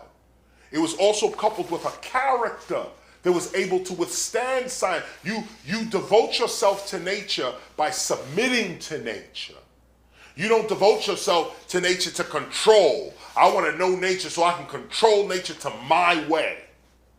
That's how science started. And I'm not dissing science because I'm a scientist. But I also know, without that moral piece, science can create an atomic bomb. Here's wisdom. Wisdom. What's interesting about wisdom, because what is philosophy? The love of wisdom. So here's wisdom. And what's interesting within the definition of wisdom is wizard, witchcraft. Okay, this is in the etymology of wisdom. Okay, here's wisdom. Okay, and we're gonna get back to those in a minute. I'm gonna run through this. Wisdom. Here's all of this. Da da da da. Okay, now come on down here. Matter of fact, well, let me read this piece first, and then I'll flip it over. Here, okay, wise and dome. The quality or character of being wise. It didn't say the study. It said the quality or character of being wise. What is wisdom? Wisdom is the character of being wise. So in other words, the person who is being wise is actually being wisdom. One, what is wisdom? Capacity of judging rightly in matters relating to life and conduct. Soundness of judgment in the choice of means and ends. Sometimes less strictly, sound sense. Especially in practical affairs. The opposite to folly. Stupidity. When you turn on the TV and you see rappers acting unwise. You see? And keep in mind, this is surface. Okay? Some of you may be listening to me right now and say, I learned this in college. And the reason I bring this up is because the executives at these corporations, they know this. They know this. They know what is good and what is evil. They know what is unwise. So they allow us to act this way while they take advantage of wisdom, unity, good. Hand us bad, evil, telling us, encouraging us to be evil, to step outside of what our ancestors already put on us, to step outside of our hip-hop culture, to step outside of what we know is good. They're encouraging us and encouraging our young people to act like this, to act unwise. And when you act unwise, you can't make the right choices. What is wisdom? Making the right choices. What is wisdom? Soundness of judgment in the choice of means and ends. Where you know, if I do this, I'm going to be hurt. Let's not do it. If I do this, I'm going to be right. I'm going to be good. Let's do it. Can you make the right choices? This is wisdom. This is what wisdom is. It's not about I'm wise because, I don't know what people think wise is. I'm wise because I'm experienced. No, that's not what wisdom is. Wisdom is all about making the right decisions. And if you're not wise, you can't make the right decisions. Or if you don't make the right decisions, you're not being wise. Here's wise. Wise.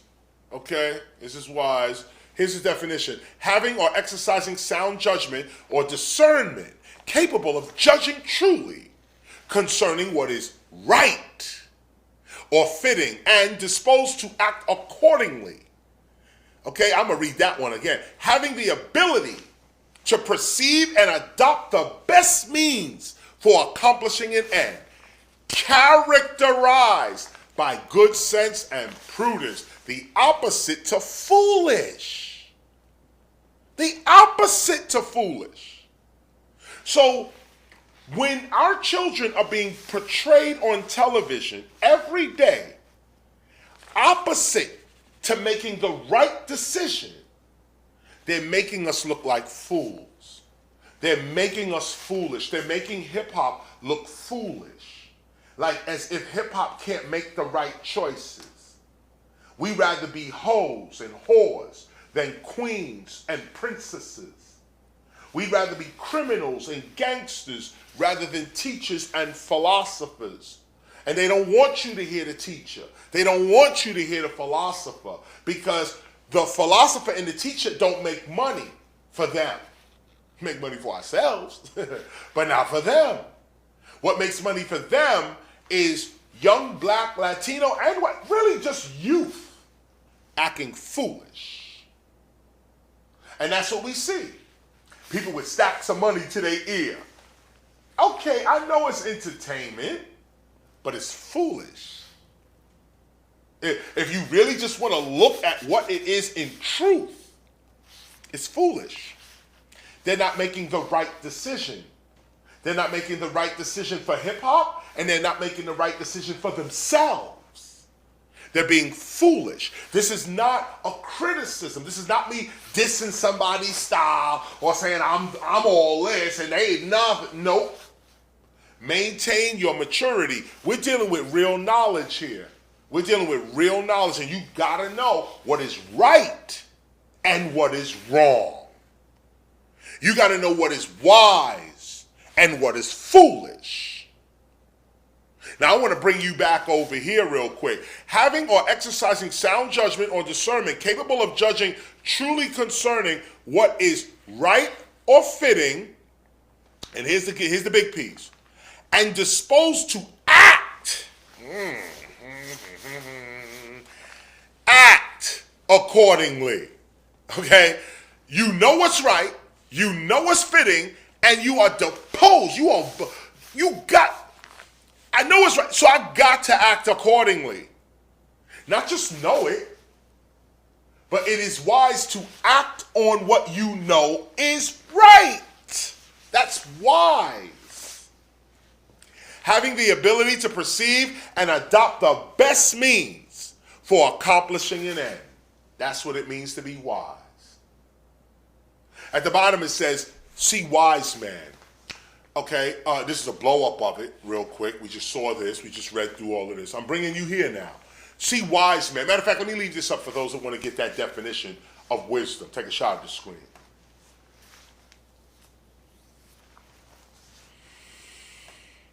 Moving on. What is wisdom? Or better fact, I'm moving on to wise man. This is another part of wisdom, but you can see it's obsolete, meaning skillfully, cleverly, ingenious, kind of. That's a whole different thing. Bring yourself down here to wise man. That was the part here. Let me bring you back. See here. See also wise man 1. We're talking about the definition of wise. Okay, wise man, formerly often as one word or with hyphen, confers a surname Wiseman. 1. A man who is wise. A man of good judgment or discernment. A discreet or prudent man. Okay? The wise man This is what the wise man is. A man who is wise, a man of good judgment or discernment, a discreet or prudent man, often opposed to fool. Okay? So, do you know what wise is? And do you know what a fool is? You don't want to be a fool.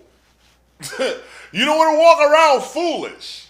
You want to walk around wise, able to discern, able to make the right decision at the right time, the best way. How we going to get to where we going? This is the best way to do it. The ability to do that is called wisdom. Here's wise woman. For the general sense, a woman who is wise. See wise one, we saw that.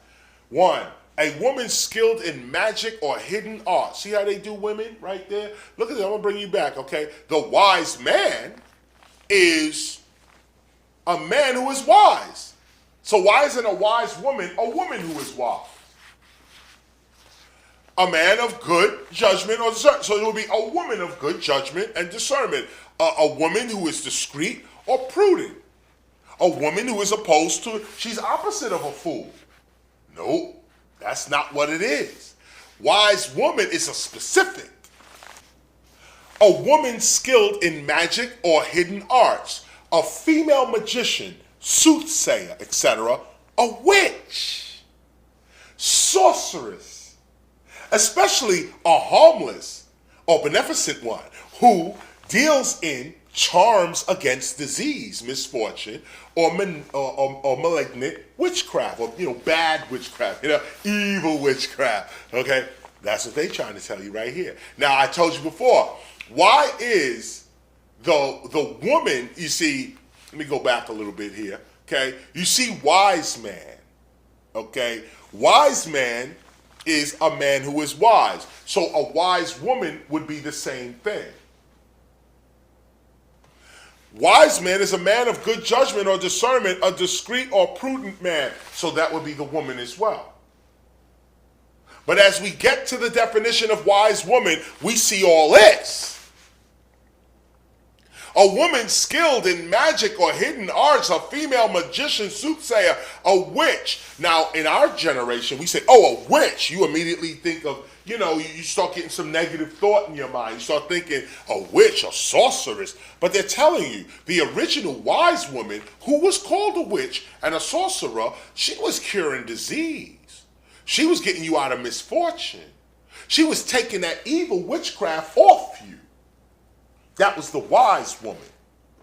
And keep in mind that the wise woman, so he says here, look at the etymology from 1552, wise woman that telleth fortune. The first wise women were Africans. The first wise women were the so-called slaves or captives that were brought into Europe, brought into England. And they brought their charms with them. They brought their magic with them. And a lot of Europeans benefited. Kings, queens. Imagine being able to tell the future, and the king knows that. These women had power. This is what the Kandake became in England and Europe. The Kandake was the queen mother of Africa. And she wasn't just a military or political figure. She was a soothsayer, a magician. She was a prophetess. She was a sorceress. She was able to do things outside of nature. She was above nature. She was above man or human. She was outside of that. And so check out the wise woman. This is the original wise woman. Okay? Here she is making something. And this picture is so great because it's showing you how ancient Africa used to do it. This is hip hop. This is where our culture comes from, ancient Africa. And these people, notice women here, African women, okay, bare-breasted women. Nobody looking at them with any lust or anything. This was just our culture. Breasts were no big deal. But you get here to the United States, and all of a sudden, this looks like a sexual thing to your mind. And I'm not saying it does, I'm just saying, in a general sense, most people, immature, can't really look at the original African philosophers because they walked around naked, most of them. They didn't need nothing. They had everything and knew everything and was able to make the right choices in a split second. She's crunching down herbs and making something for you to see the future. Okay? She making something to heal. Okay? Take a look. Look at the kids around. Look at all the mothers standing around Queen Mother. That's the Kandake. That's Queen Mother. In English and European culture, she's called the wise woman now. A witch, a sorcerer. This is Africa. We're going deeper into philosophy. Why am I talking about this? Because these are the first philosophers. These are the first philosophers. They don't look like philosophers, do they? But the very first philosophers don't come out of Greece. The very first philosophers come out of Africa. The people that built this are the first philosophers. And even before them, because this took many, many thousands of years to evolve to. So you got to consider, they tell us all the time, Greek philosophy, Greek philosophy, Greek philosophy. But if you do philosophy on philosophy, you find that Greek is the appearance. The original cause is Africa. And here we have our pyramids. These are African structures, don't get it twisted. Black African people made those structures. These are the first philosophers. But then here comes Greece with a copy. I put this specifically. See how they see the pyramid? They copy it. Okay? Here comes Greece. The first philosophers are Africans who can make wise decisions. The first philosophers are Africans who were living right. They called them the blameless Ethiopians. Blameless. Then we got this. What? How does he get the whole? This is Africa. Okay? But when Greece comes in as the colonists, as the war machine, they hit the philosophers. Philosophers are not warriors. We know how to fight, but we also know karma. We also know that what we do to others is going to come back to us too. We know to stay calm in all situations. So here comes now the thief. And the thief is invading Africa and copying everything that is African. Everything. This is Pythagoras, or at least an image of Pythagoras. Everything about this dude is stolen from Africa. And I say that respectfully. I'm not dissing. It's the truth. This is an African object. So is the lyre down here. Artwork, this is agriculture. All that's out of Africa. Okay? The very clothes he's wearing, African. This pillar, this is Imhotep back here. Okay? This pyramid, what is called the Pythagorean theorem. This here. Let me give you that. Okay? Pythagorean theory. The Pythagoras is credited with inventing the word philosopher, stating, quote, "No man but only God is wise. Call me rather a philosopher, a lover of wisdom." Now, most people, when they see this, they say, oh, right, he's saying God is wise. But remember that in Pythagoras' time, the gods were black people. There was no God in the sky. The gods were the ancestors of those that built them pyramids. That was the gods. The original gods were a people. You see, you're going to have to wrap your head around that. Because some of us are now walking with the God gene, as Rizza says, the God particle.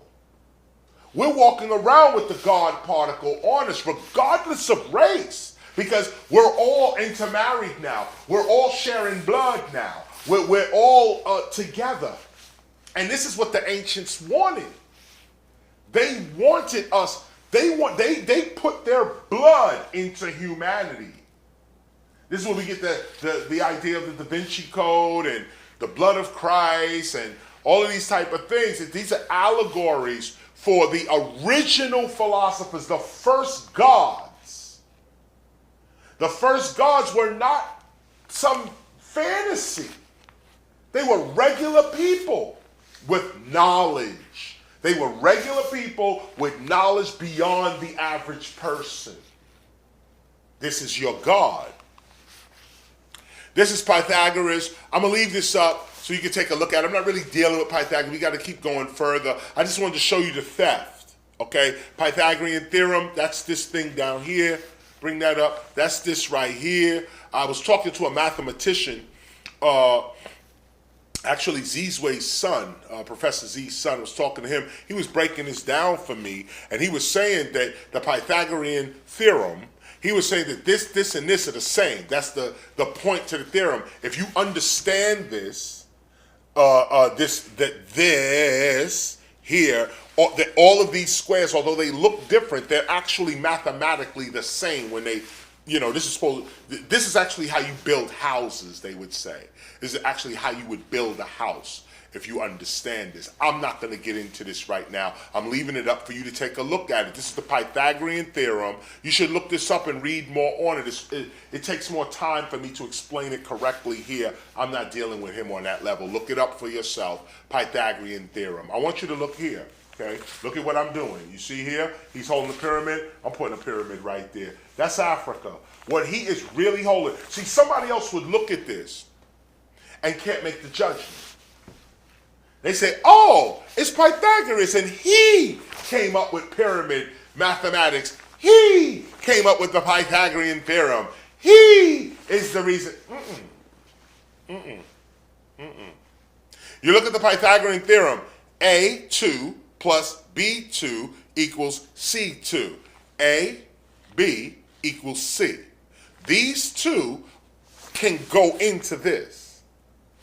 And like I said, I'm not going to deal with that. But if you know what this is, you build this. This is what you're building. Pyramids. Let's throw that up. Let's get this up. This is what you're building. So keep in mind that although they're trying to say this is the Pythagorean theorem, we can clearly see with physical evidence on the ground that they're lying. This ain't no Pythagorean theorem. This is African theorem. Okay? This is first. Then you get all these other images and these people holding up pyramids. These people didn't need to have no holding up no pyramid. They did it for real. They had to understand something beyond the Pythagorean theorem. He probably had some kindergarten knowledge, and that's what we get. Those that built this had a vast knowledge. These are black Africans too. That's what this is. The blood and the inspiration that built this is the blood and the inspiration that flows through hip hop. Straight up. These are the same people. Hip hop is descendant of those who are oppressed, those who are invaded, those who are purposely kept down even to this very day. Our ancestors built this. The people that built this were hip hop. I know everybody like to take credit for the pyramids. Everybody say their ancestors built the pyramids.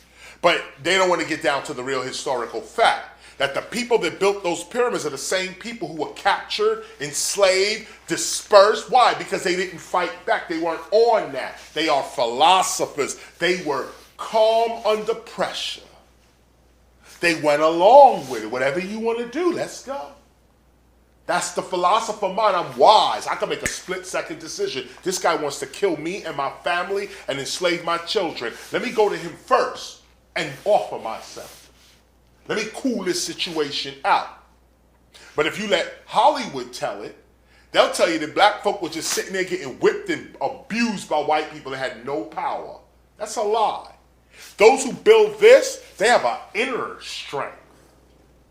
And those who are attracted to hip-hop come from this. Come from this. We ain't the only ones. All kinds of people were involved in the building of this. We were part of that. We were part of that. We are the direct descendants of those that would be captured later. We're the direct descendants. It's a little blurry picture I found, but I love the picture because it's the closest representation to the people who really built them pyramids. Afros. This is the closest that I can get in that sense. This is what it became. Here's the original. Here's the originals. Okay, they building this. Okay, them black folk in Africa already know the Pythagorean theorem, and they're building that. Now we come to this. Here's what you get. All of this got switched. This is why I said at the beginning, if you really want to study philosophy in its true sense, take all, and I mean all, every European, any philosopher, including Africa and Asia and Arab, any philosopher that is part of a society like loyal to the society of colonists and imperialists cannot be called a philosopher. Cannot. They go against the rules of what philosophy is. Take a look. This is plagiarism. This is straight lying. The Greeks were never like this. I mean, take a look. These are exaggerated bodies. Look at the muscular body. The Greeks never looked like this. Never. Okay? This is what we think a philosopher looks like. Old man with a beard. He's sitting with books and a candle burning and la la la la la. All lies. All lies. These are photos, okay? These are not photos. These are pictures, depictions of what they want you to believe a philosopher is. But hear now the truth. That is the first philosopher. This is the first philosopher. This. Homo hip-hopiensis. The hip-hopian. The first philosopher. This is the person. These are the people who are the first philosophers. You're never going to see them. Well, you're seeing them now. We're going to talk more about these people as the weeks go on. We get into paleoanthropology. But right now, I want you to see the face of the true philosophers, the first people to know right from wrong.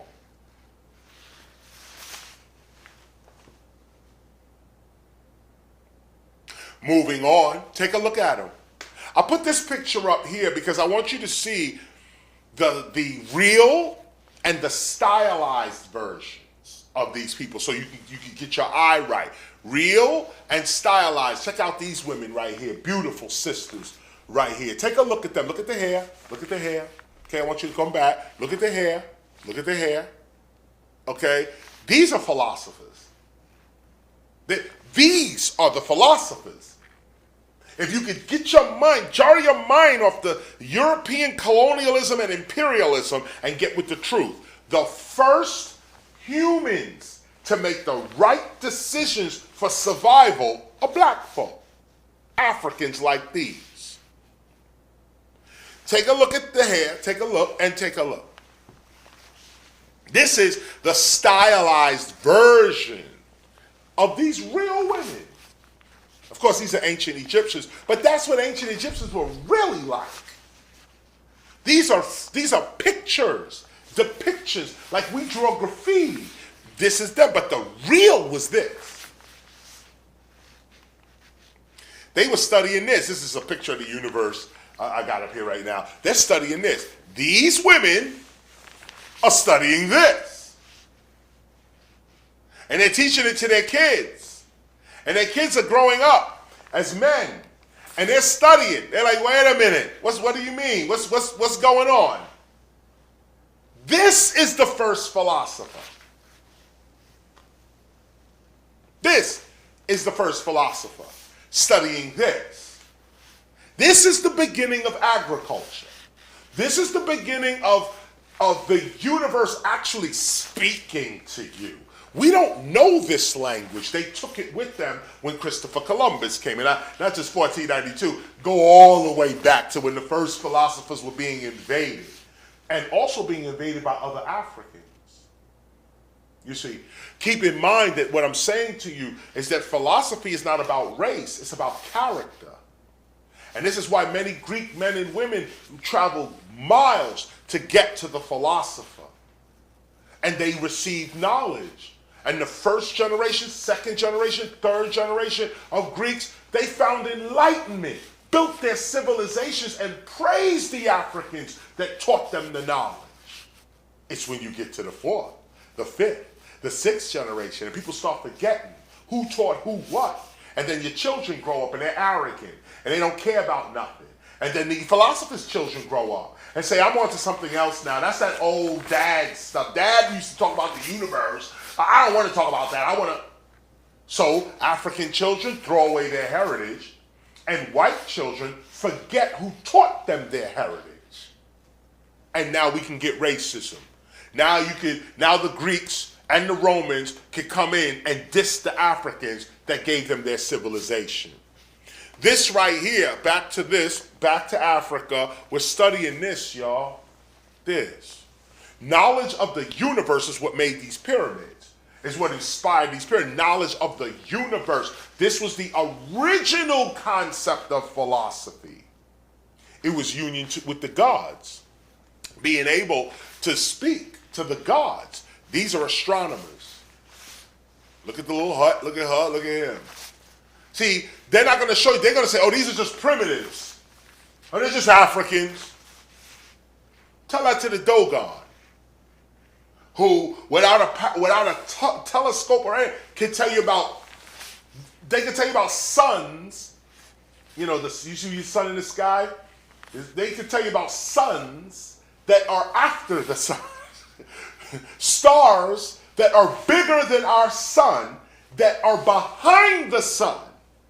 The Dogon was already explaining that they see the sun, they said there's another sun behind that, and one behind that, and there's planets all over, and there's no telescope, nothing. They had a whole different way of communicating to the universe that even today, so-called scientists have no idea how they know this knowledge.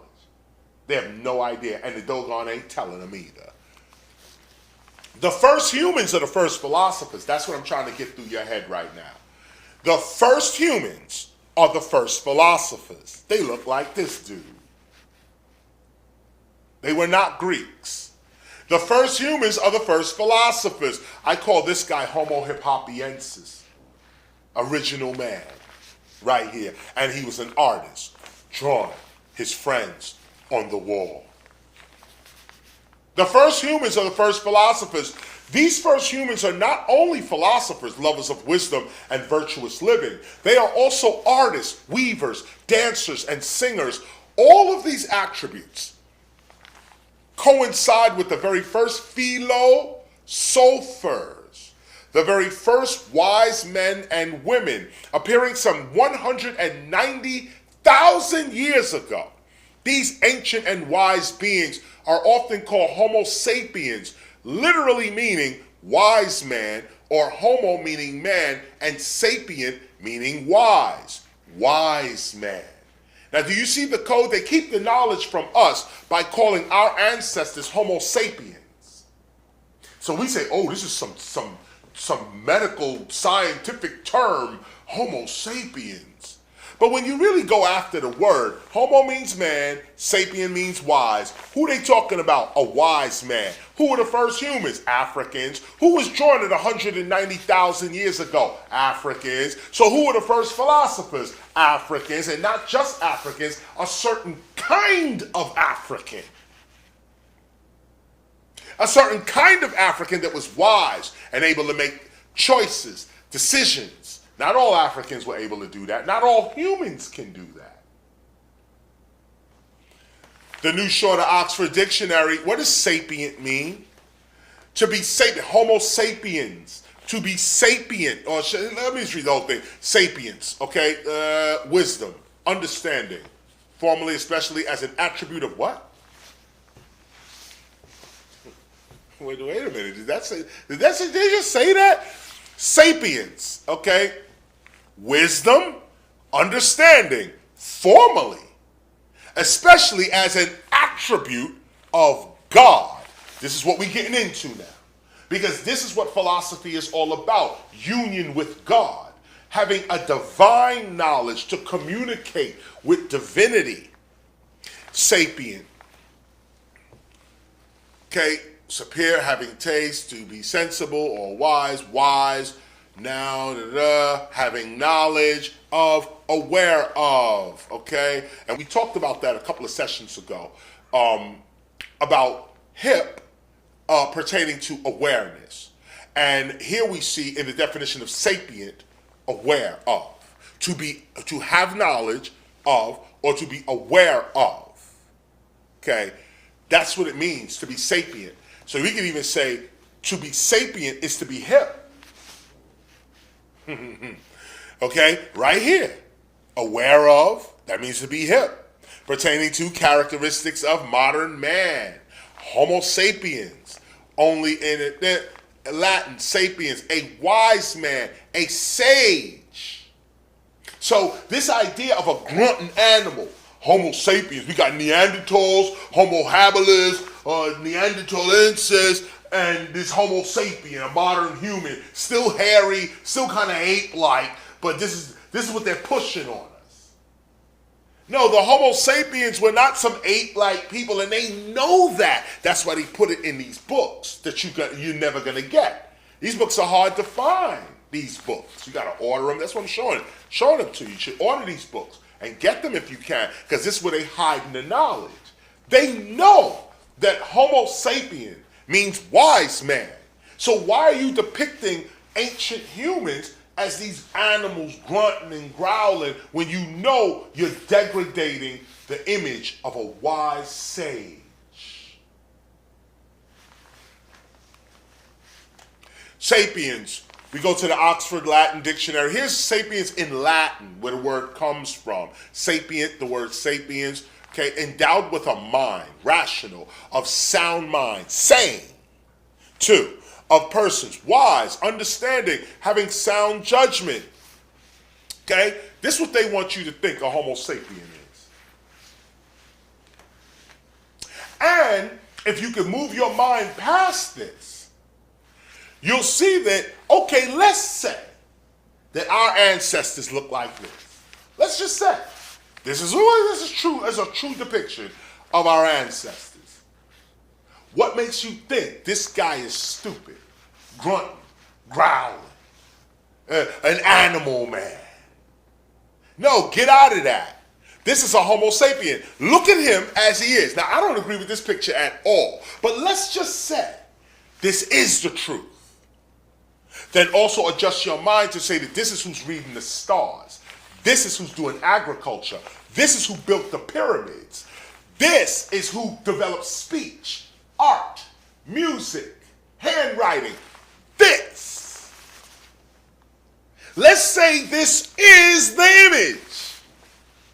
Fix your mind then to say, nope, that's a Homo sapien. This is wise, sound judgment. This is the dude who's making all the right decisions for humanity to survive. Okay? You didn't hear me.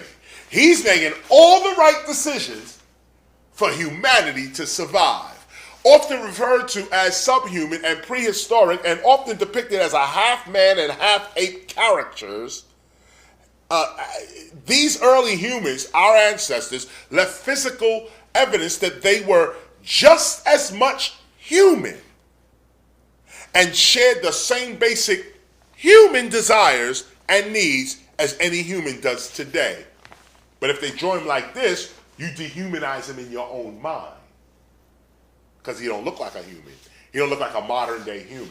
So you don't give our ancestors any humanity. You say, well, that's just an ape man. He don't know much. But the anthropologists, paleoanthropologists, they got the real definition to themselves. This is a sage. This is the wise man. Okay? In fact, the early human, known to paleoanthropologists as Homo neanderthalensis, or Neanderthal man, is now known to have had a larger brain than that of the so-called modern humans. These so-called subhumans, they still call Neanderthals subhumans, and Neanderthals had bigger brains than humans, okay? Modern, so-called modern humans. These so-called subhumans or hominins, these are the technical names they give these beings, are now known to have buried their dead, played flutes and other musical instruments, made art and cave paintings, healed themselves, built homes for themselves, and could possibly speak. This is fact. This is what they know today. The Neanderthal is running around grunting and growling with a stick in his hand and some half-eaten bird on a stick. That's all racism. Here's the truth. This is what they know. So even if you want to say this is the dude right here, this is the dude who buries his dead. This is the dude who is making flutes and playing them. He playing instruments. He drawing. Okay? They healing themselves. They building homes. So don't let colonialism snatch your mind and make you think, oh, he's just a grunting and growling. And even if this is what he looked like, he still got these attributes. Take a look. So here, and I'm going to go over this in the lessons to come up with paleoanthropology. I'm going to bring this picture back up. But this is what they want you to see. I'm going to talk about this stick. This is called a pail. And it has a lot to do with paleoanthropology. This thing right here. That's why all these ancient people, they always got them with the stick, okay, and burning the meat. But they know that the first humans were not meat eaters. The first humans were agriculturalists. In fact, you can look at the brother's teeth and see that he's eating leaves and nuts and grains. He's not chopping up animals. These are his friends. But because the meat lobby probably paid for this book, you got to see them eating that meat. And it really comes down to that too. It really does come down to that certain companies pay for research, and so they put their company into the scientific research. This is him. They trying to make him look like him. This is who they disrespected. These are the original people. This is what original man would have looked like. This is what Homo hip-hopiensis would have looked like. Not this. We look just like this. The problem, though, he probably would have had a beard. Maybe not. Who knows? But this is what closer to what we would have looked like. Not no half-eight, nothing. They're trying to disrespect this figure with this image.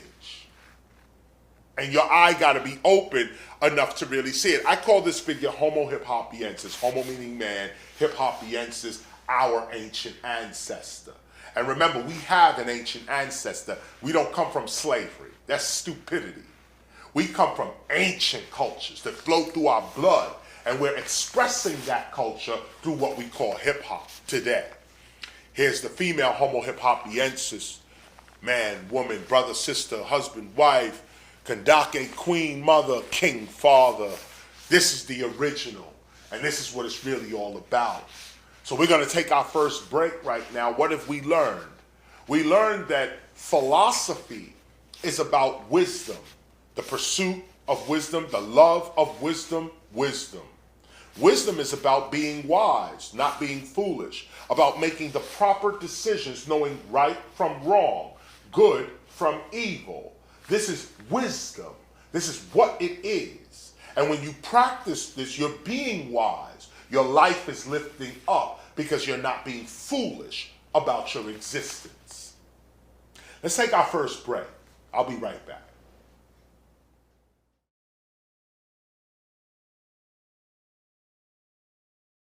Know your potential, know you are a goddess. Worldwide traveling ladies work the hardest.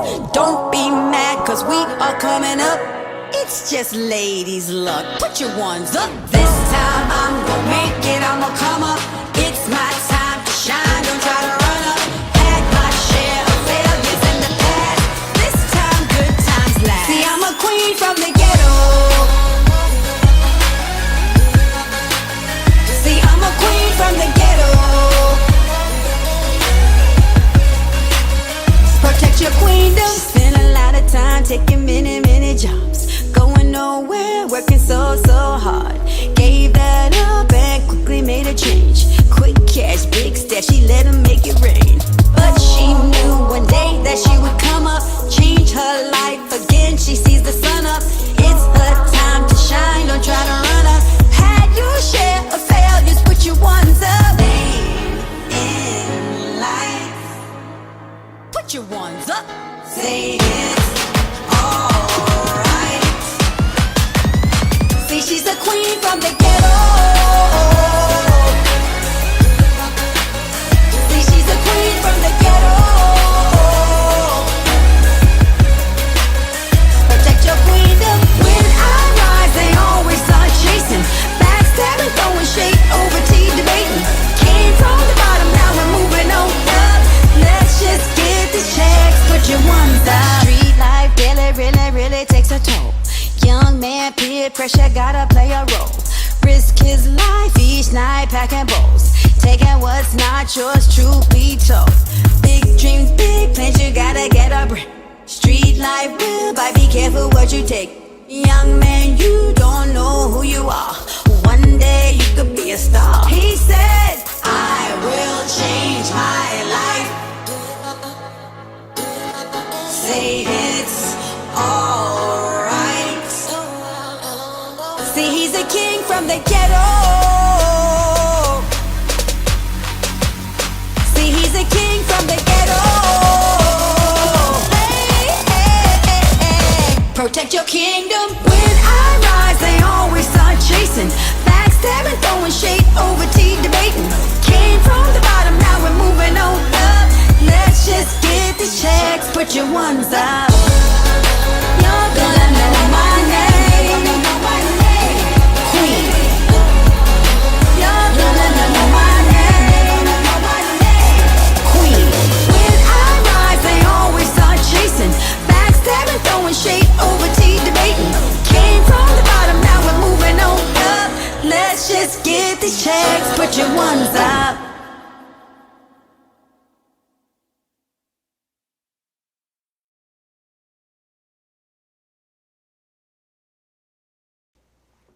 Welcome back to the Temple of Hip Hop. I am KRS One. We're talking about philosophy, and we just went through a quick crash course on philosophy, ancient philosophy, and how it applies to hip hop. Now we're going to get a little more in depth with it and find out a little. We're going to go a little more into philosophy and pertain it directly to our culture as we bring this to a close. Now, what I was talking to you about was how the original Africans, the first humans, are the first philosophers. They're the first ones to make the right choices for survival. They're the first ones to know what was wrong so that they could stay within the right for their own survival.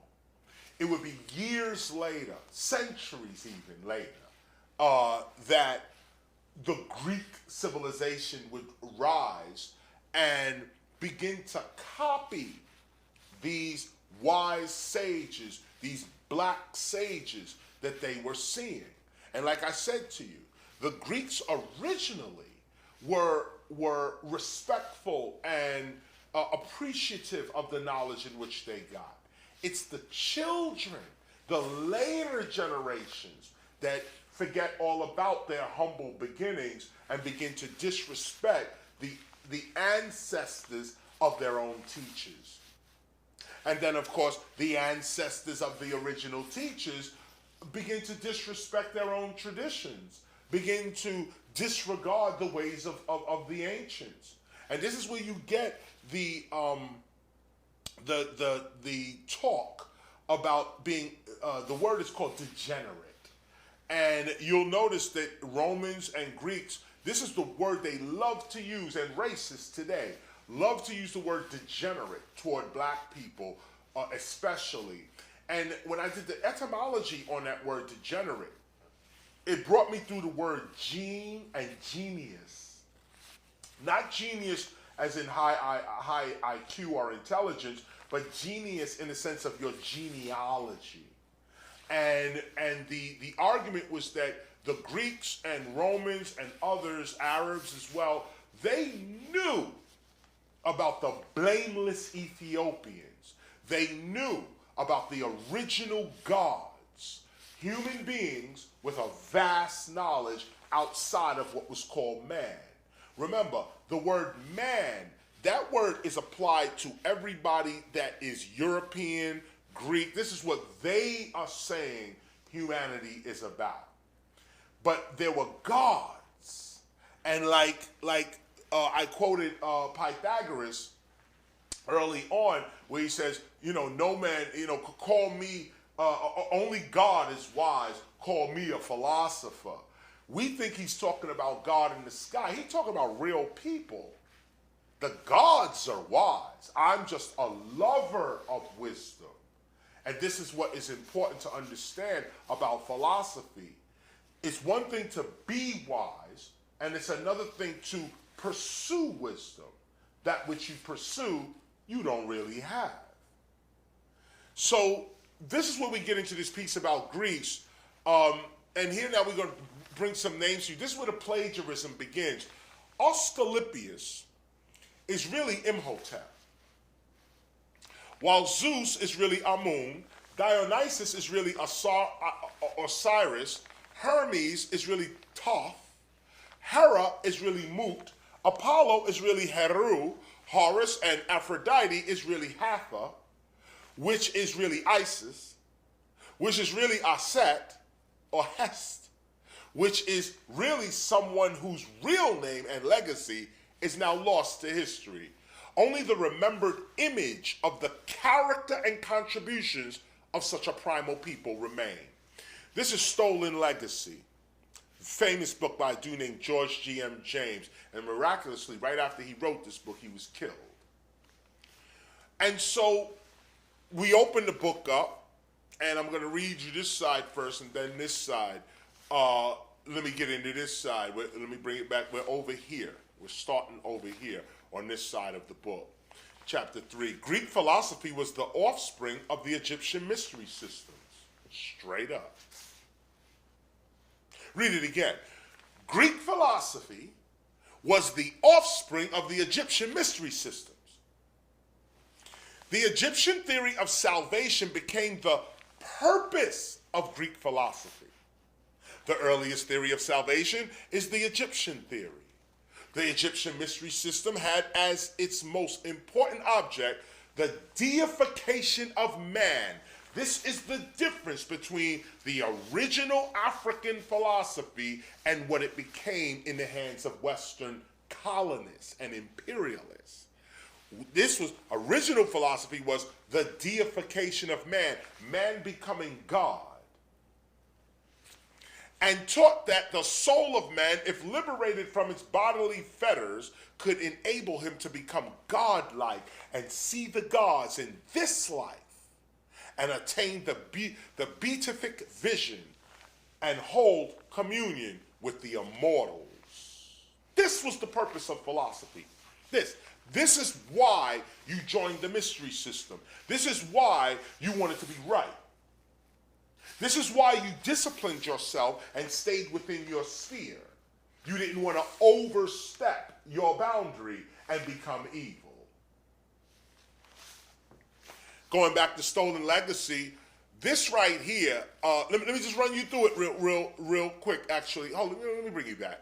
Let me run you through this real quick. Plotinus defines this experience. We just read this part about communion with the immortals.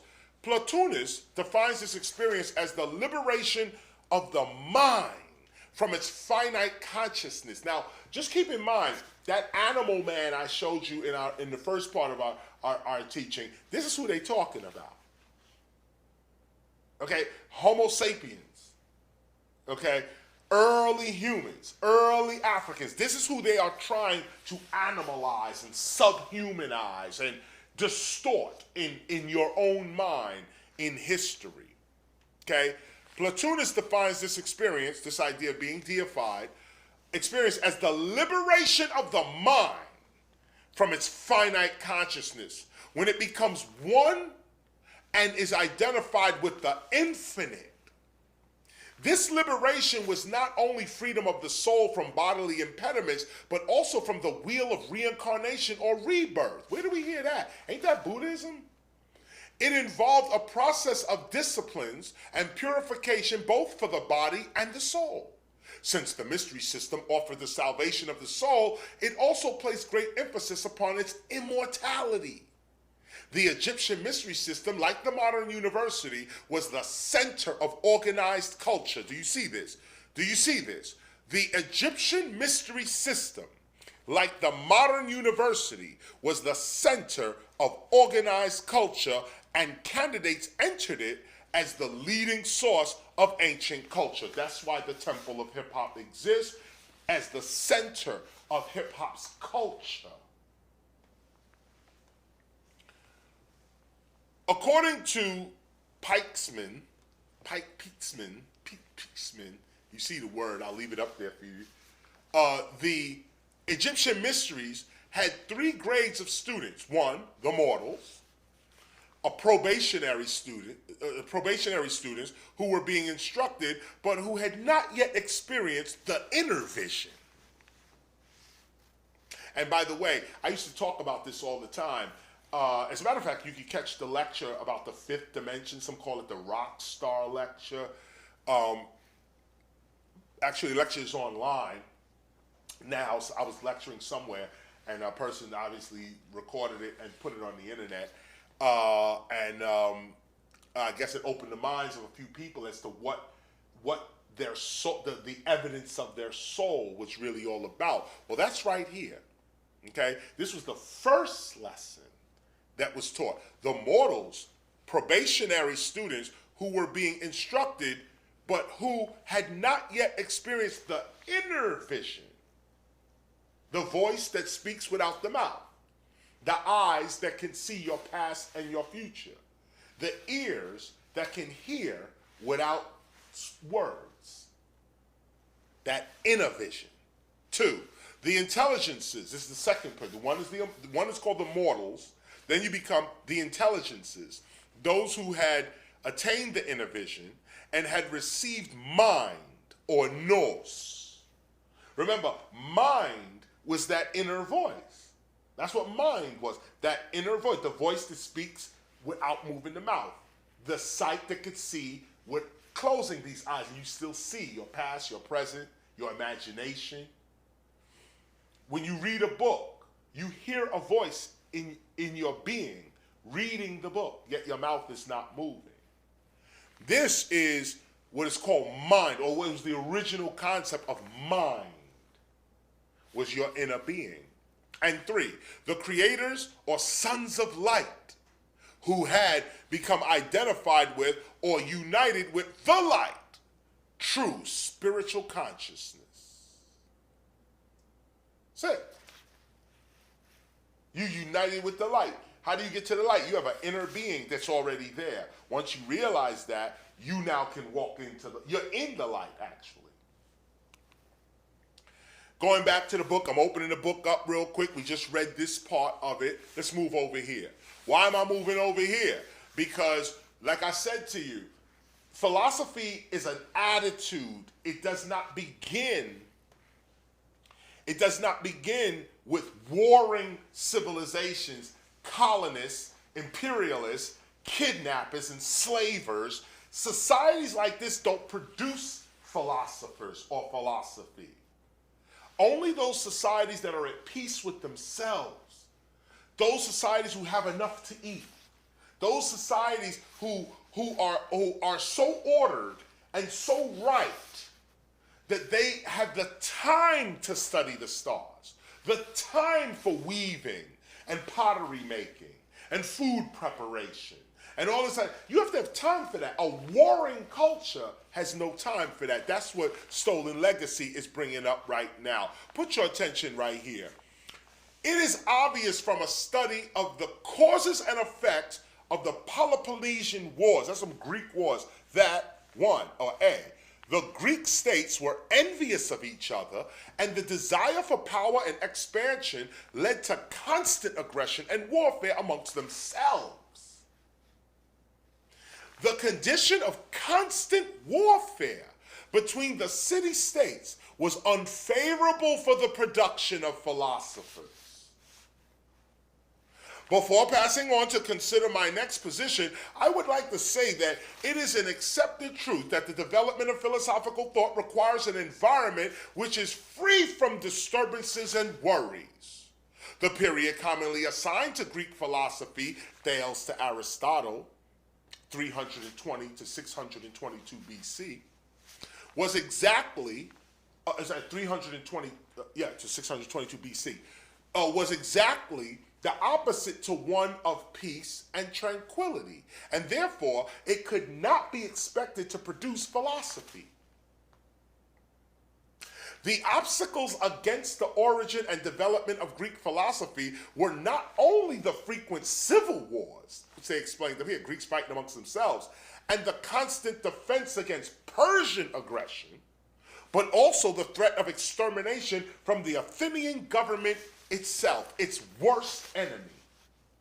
So how can Athena, how can Athens be the birth of philosophy when the Athenian government will kill any philosopher talking anything other than what the Athenian government was talking, and that government was at war with itself, making the environment unsuitable for a philosopher. This is why Greeks did not create philosophy, nor were they the first philosophers, with all due respect.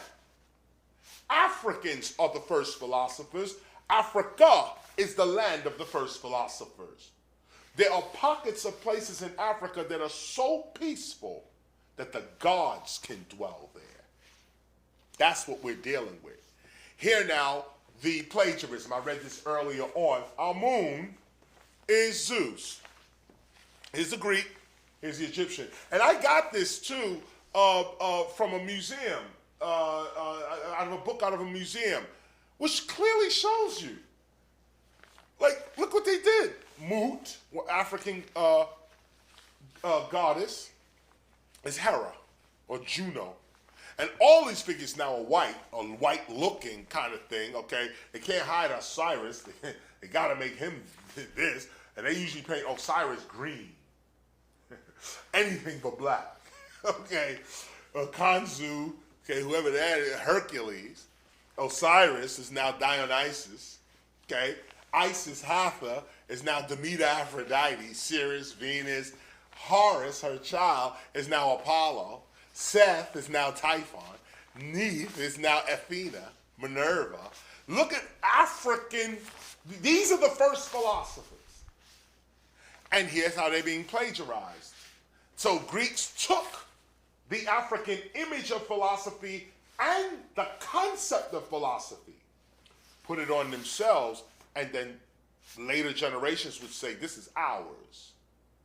We didn't learn nothing from no Africans. This is us. Or we learned from Africans, but we improved upon what they did. This is our stuff now. And this would be the improvement. We had Isis, who was really Hathor, but no, now it's over here. This would be the improvement.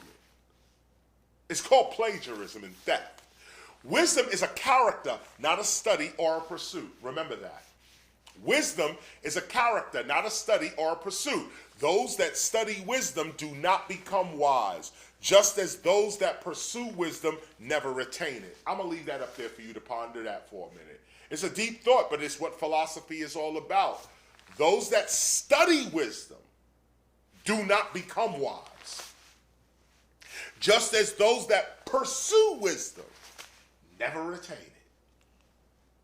Wisdom begins as a character that knows right from wrong, real from fake, reality from illusion. Wisdom is the character of the wise. It is a moral skill, not a study. You either have it or you don't. Come on now. As we are learning, the very first wise people are the very first self-aware human beings. These are the communities that would go on to establish the very first centers of learning, the very first colleges and universities in the world, as well as the very first libraries and centers of trade. These are who the Greeks and others are learning from.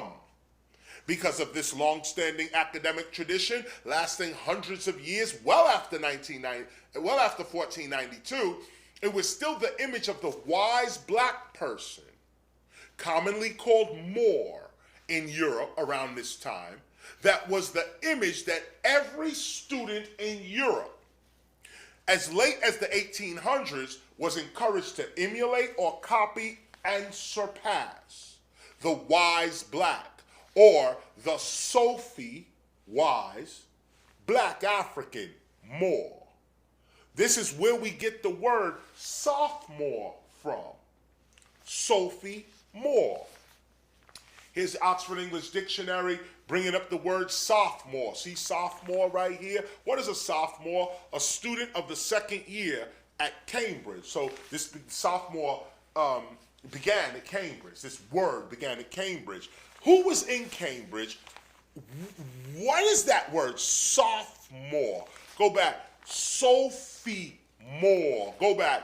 Read this piece with me real quick right here. The several degrees of persons in the university. This is what a sophomore is. The several degrees of persons in the university colleges. Freshman, Sophie Moores, junior soph, or soph, sophister, and lastly, senior soph. Okay?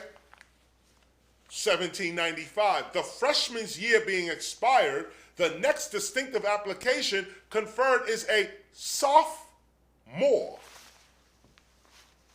Take it in. You see, the original colleges were made by black Africans, not just Arabs, not just Berbers or Moors, you know, the Berber Moors.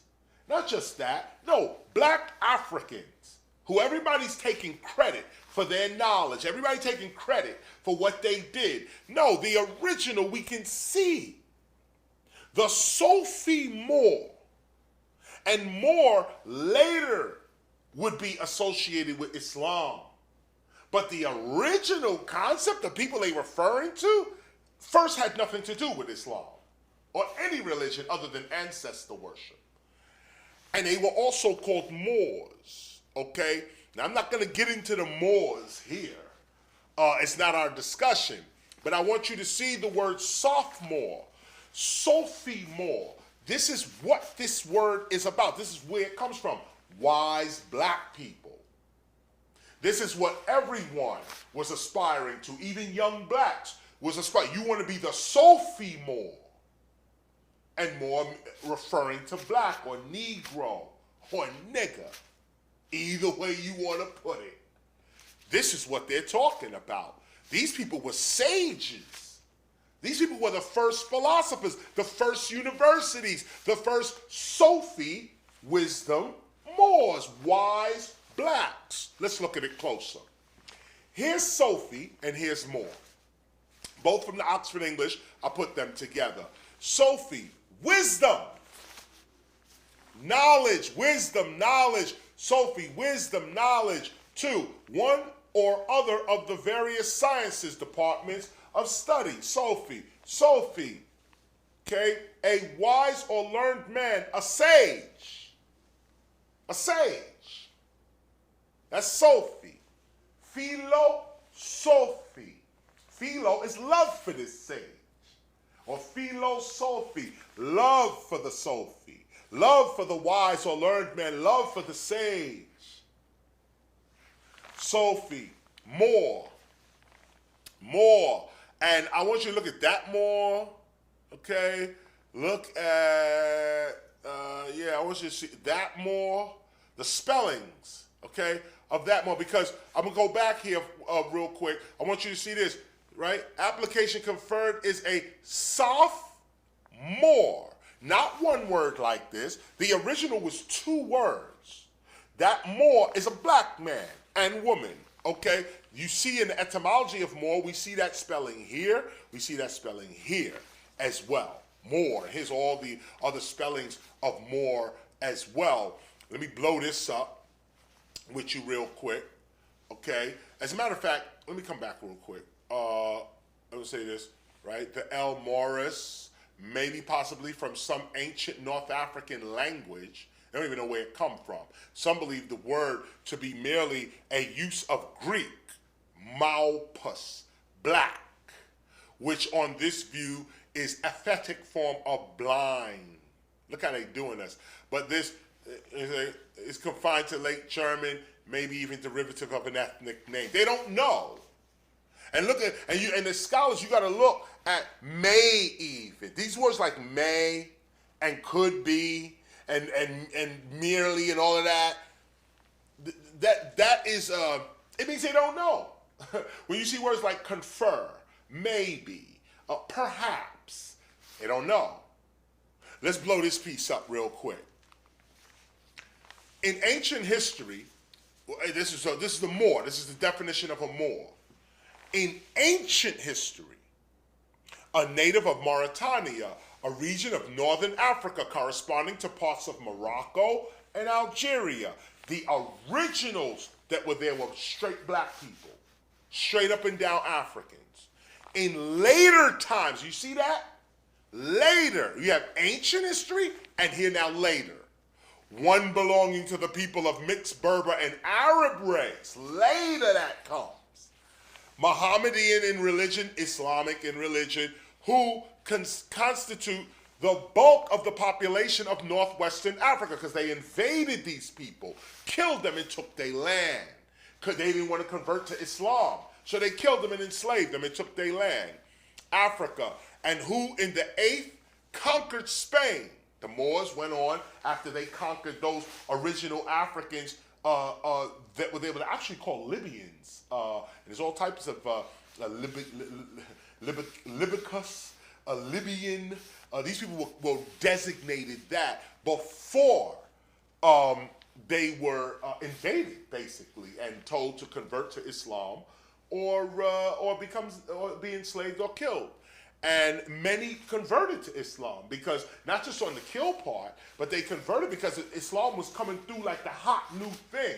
You could rise in Islam. You could rise in Arab culture if you just got down with their religion. And many Africans did. They saw themselves rising. So you don't have to force me to do this. I want to be part. And that became the Berbers, or what was then called the Berbers. Africa, and who in the 8th century conquered Spain.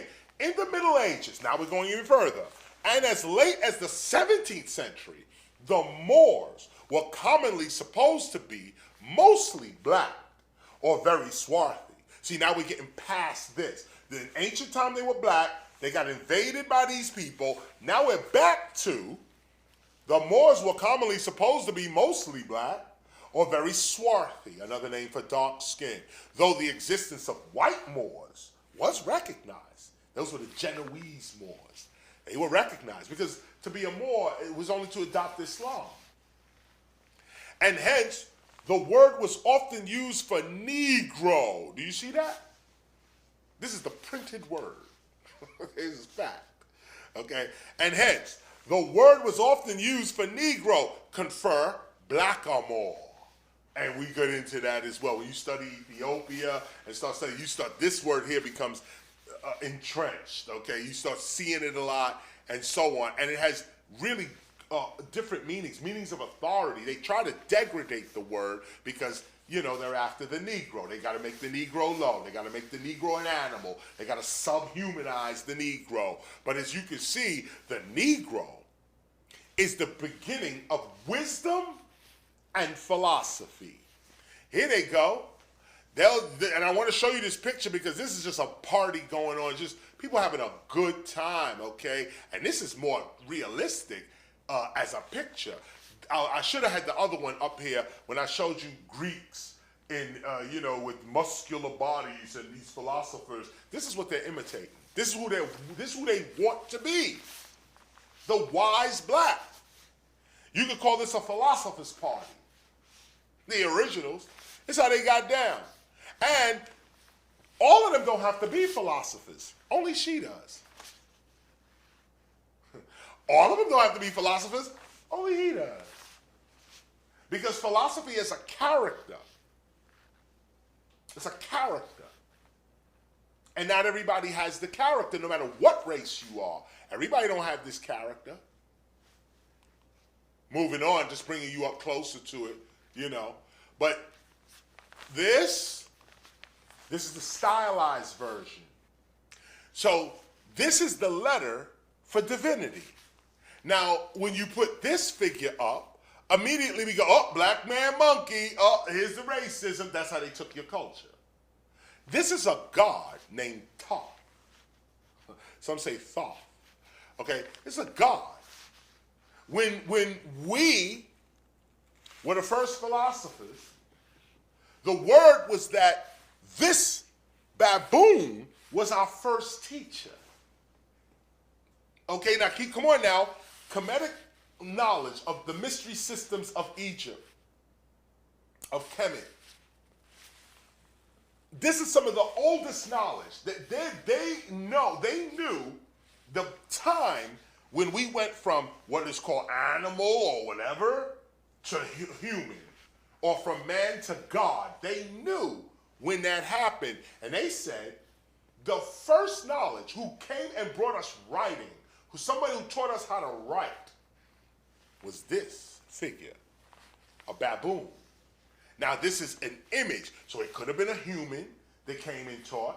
But if you're dealing with the first humans, who they're saying the first humans lived more like animals, and it was something about human awareness that made us upright and start living in a symbolic world, start imagining our world and living in a symbolic world. We started making language and art and beauty and looking around. That's this. They're saying in ancient sciences that this dude was taught by this being that is depicted as a baboon. So now they tell you, you know, now the racism comes in, oh, you don't want to be no monkey. They're talking down to the monkey, talking down to the ape. You know, you don't want to, you an ape. You're like, oh, I don't want to be no ape. And they just took your culture because they know that the original baboon was, in our culture, was a god, and a god of knowledge and writing. Here's the full picture with a woman, look at her hair, locks. These are ancient pictures too, by the way. We didn't just draw these yesterday. This is like 2,000-3,000 years old, these pictures. But I'm showing you the first philosophers, Eye of Horus, okay? The baboon, okay? The priestess, the wise woman, okay? Here's another figure of it. This is a duplicate of something that was actually made 2,000-3,000 years ago. I got this from a museum. Actually, I think it's the British Museum I might have got this out of. But here is Thoth, the baboon, teaching man how to write. So you got to consider, if you're the first human, you could talk to animals because you an animal yourself. So you know the language of animal. You know how to communicate to animal. Then you gain this human awareness.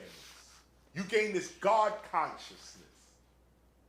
And you start knowing right from wrong, up from down, fake from real. You know, you start knowing.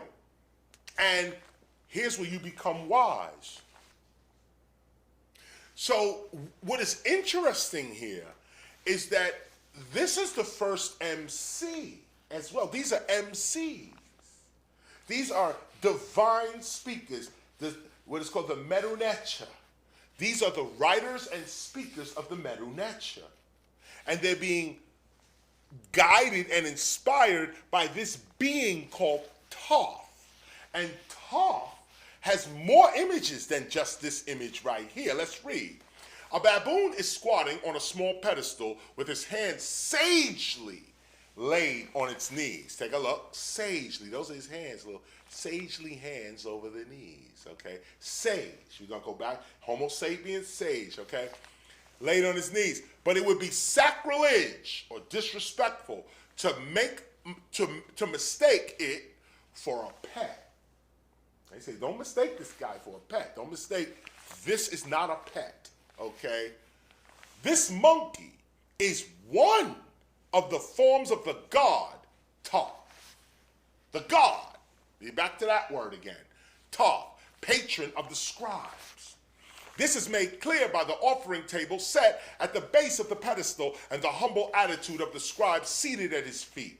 The scribe is reading a papyrus unrolled across his knees and bowing his head as a sign of devotion.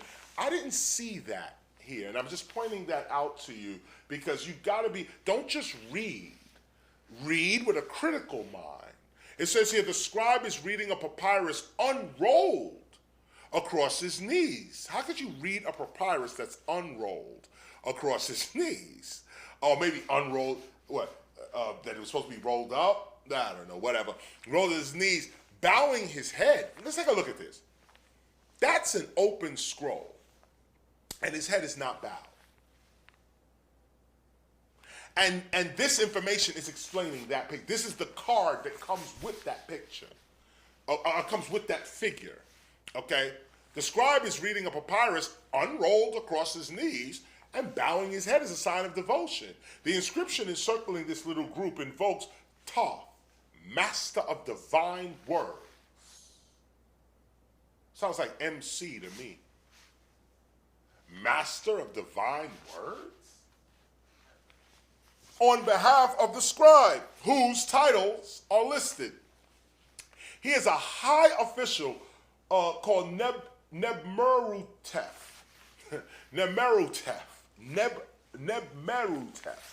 a priest, archivist, and royal scribe with the rank of minister. His sovereign, Amenhotep III, I got this from Germany, now that I see it, Amenhotep III, granted him the very special favor of being portrayed at his side on the walls of his temple at Soleb. So what are we looking at? We're looking at a God influencing man with knowledge, writing, divine speech, basically breaking, MCing, graffiti art, DJing.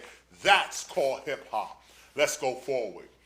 This is another picture of the same scribe. I want you to see the folded leg. This is the first image that is like this. Look at the hair, look at the image. Okay, look at the style. I'm going to show you this right now. Leg, this guy, high-ranking official of the pharaoh, chief of the double treasure, is seated cross-legged in well-known position of a scribe. So the cross-leg, the meditation position, was the first position of the scribe. That's where we get it from. It's not yoga, it's not Buddha, it's not any of that. It's black Egyptian that came first with the crossed leg and writing on the papyrus. He wears a large wig. In his left hand, he holds a papyrus unrolled over his knees. And I guess that when they say unrolled, it means it's open. Showing the list of funerary offerings. He wears a large wig. That ain't a wig.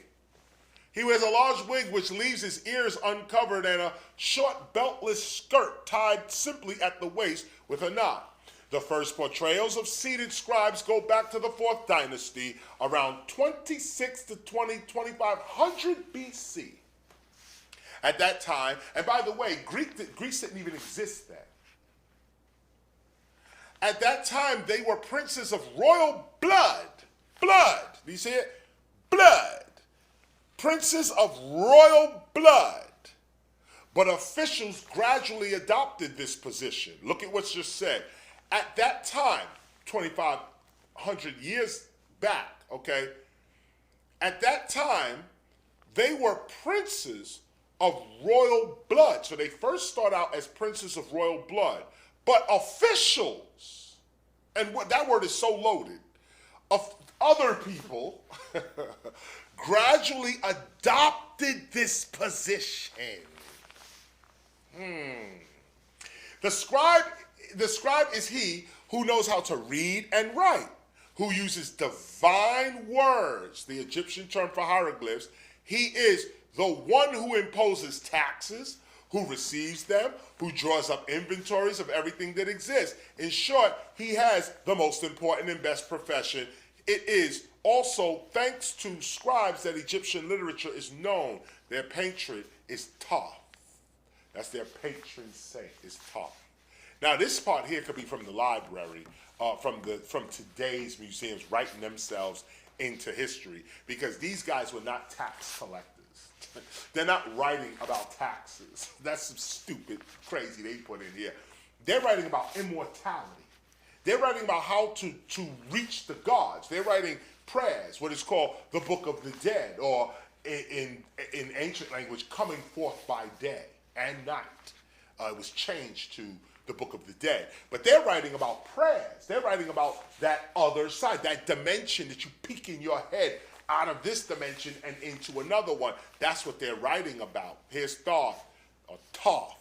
This is from the Vatican. When I was at the Vatican, I took this picture. They have Thoth. Matter of fact, the whole Vatican is Egyptian artwork, everything. Everything in the Vatican is taking you back to Egypt. That's in Egypt. I'm sorry, that's in the Vatican, in Rome. Okay? Take a look at him.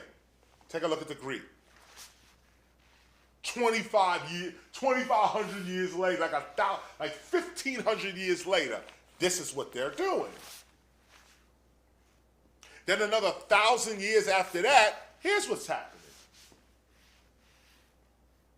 The reason we know that this comes after this is because these people invaded them and them, plagiarized them, and they had influenced these people long before these people came and started invading both.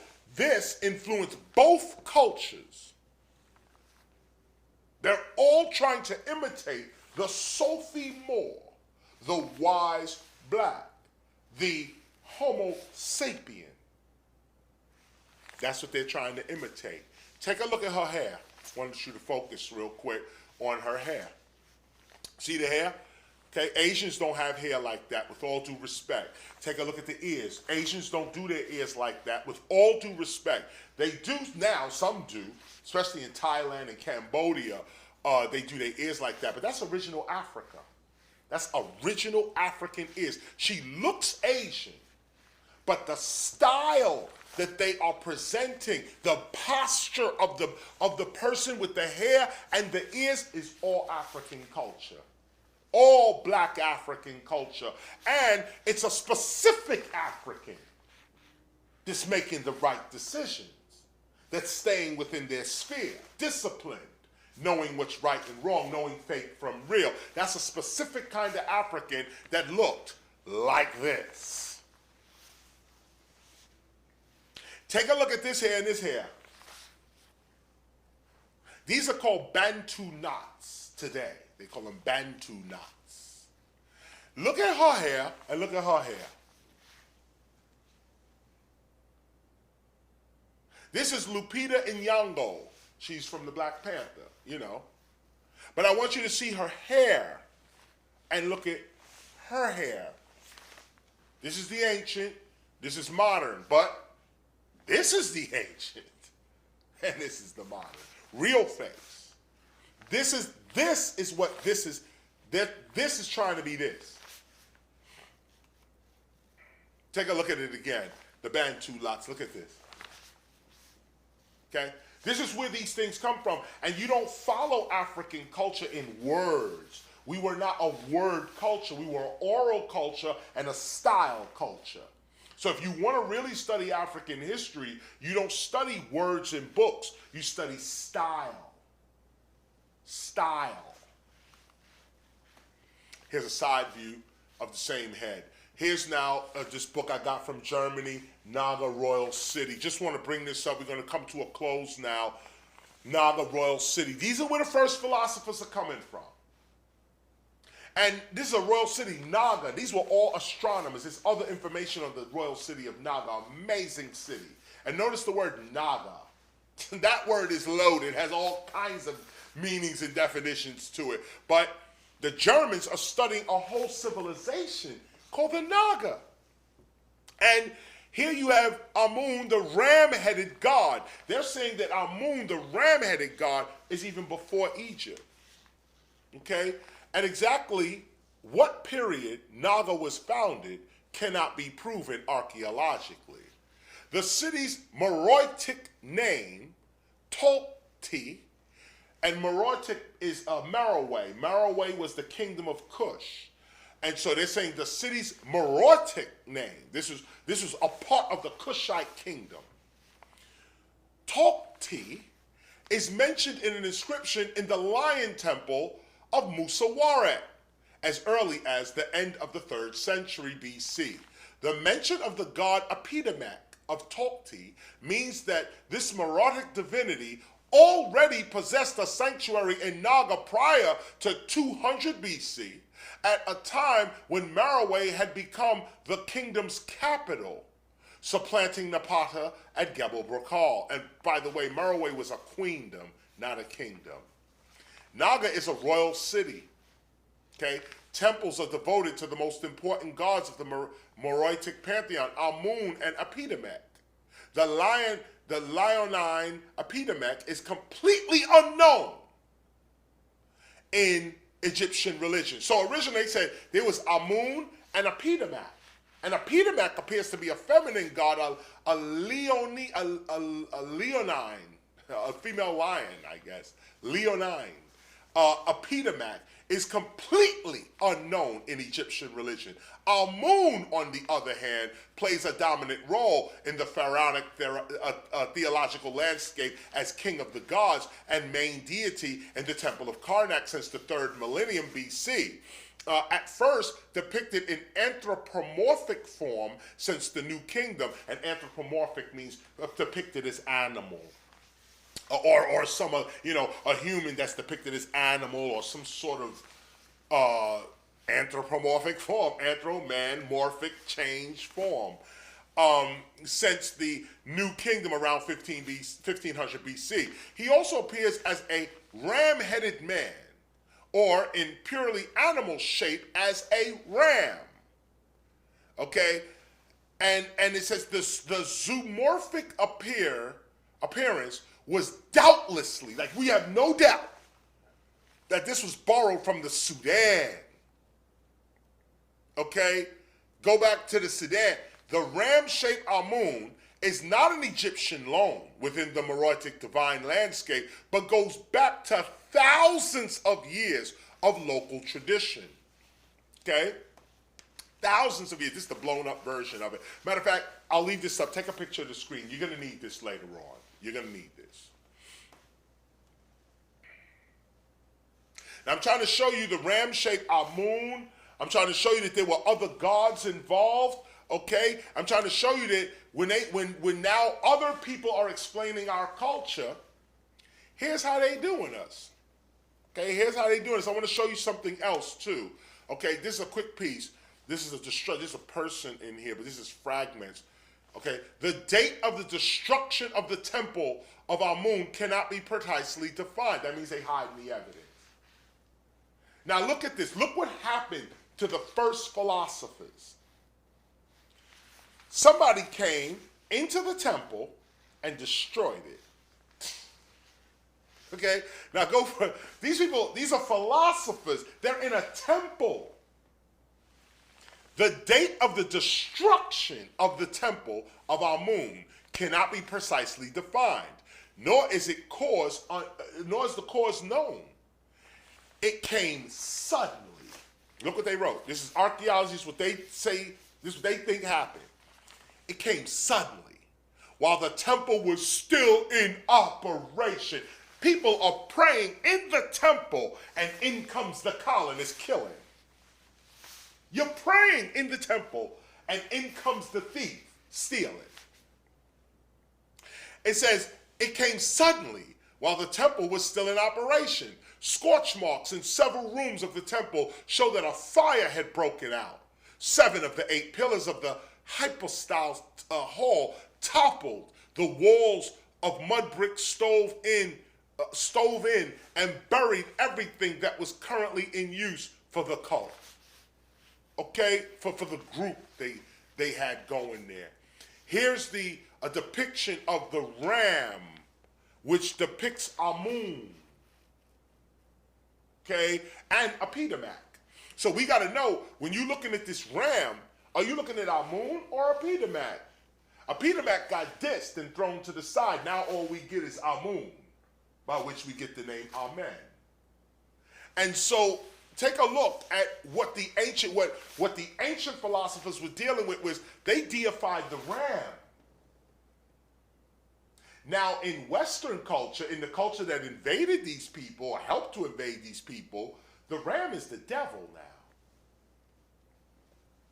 Rams, goats, sheep, any horned animal like that is depicted as the devil. Because this is the culture that is the enemy of those, really I can't even say enemy, they was the targets of imperialism and colonialism. So the imperialists come in, these people are praying. They kill them while they're praying. And then say that their gods are devils. And we just go along with it because we don't know real from fake. We don't know true from false. So we go along with what's being told because we really don't have the knowledge. Here now is some of the pillars that were standing, some of the architecture of the first philosophers. It's not just about words. These philosophers are building stuff. Building. Their philosophy is not a talk. It's an action. It's a character that produces pyramids and mathematical structures that are made without a ruler. They didn't go out there with a ruler and measure. This was a feeling. They felt this into existence. They felt it. Just as we close here for today, this is Isis. I'm going to show you the plagiarism. This is Isis, okay, Aset or Ast. The woman and the male child, she's suckling him.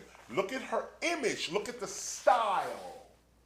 Okay? Look at what she's feeding her child from the breast. Suckling her child. Do you see that? This is another image. Same thing of the same woman, but in a Greek style. Suckling the breast. Okay? Here's a little kid, and she's bringing her breast to his mouth. Same thing here. Same image. Okay? Take a look. Now the Roman gets involved. They don't change the image. They use the same image. Baby in arm, breast, feeding the baby. This is one of the rare pictures of the icon of Mary, Mother Mary, who is really Isis. Okay? Who is really Hera. Okay? Mother Mary is one of the rare pictures of her with her breasts out. You never seen a picture of Mother Mary suckling young Jesus with her breasts out. They took that picture out as well. You got to get to the icons to really know about that. Plus, what I like about this picture is that there are medicinal plants behind her. They're trying to tell you something right here with this ancient picture. Okay? But what I want you to see, the original Isis suckling little horrors. Isis. This probably would be called Hera now. Okay, and then from here, you get Mary. Same image, okay? Take a look. Here's the breast again. Same image, okay? Take a look. Same, this is now a variation. Now the breasts ain't out. We're coming up now, okay? This is it, take a look. Now it's the same. This is Isis and Osiris.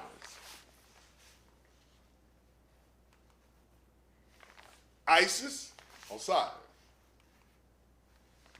Isis, but now we don't even know. Now we're Roman. Now we're gone. The original culture's gone. Okay, and this is what we're dealing with now. Okay, this is what we're dealing with now.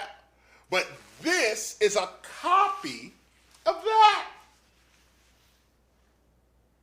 This is what happened to philosophy, and this is why hip hop has re-emerged as the original civilization of the original philosophers. The love, study, and pursuit of wisdom is a character, not just a study. In fact, it is actually the philosophical character that reveals the study. It is the living of the sage's life that reveals wisdom, while the pursuit of wisdom only proves that you do not possess it, or that it is foreign to you.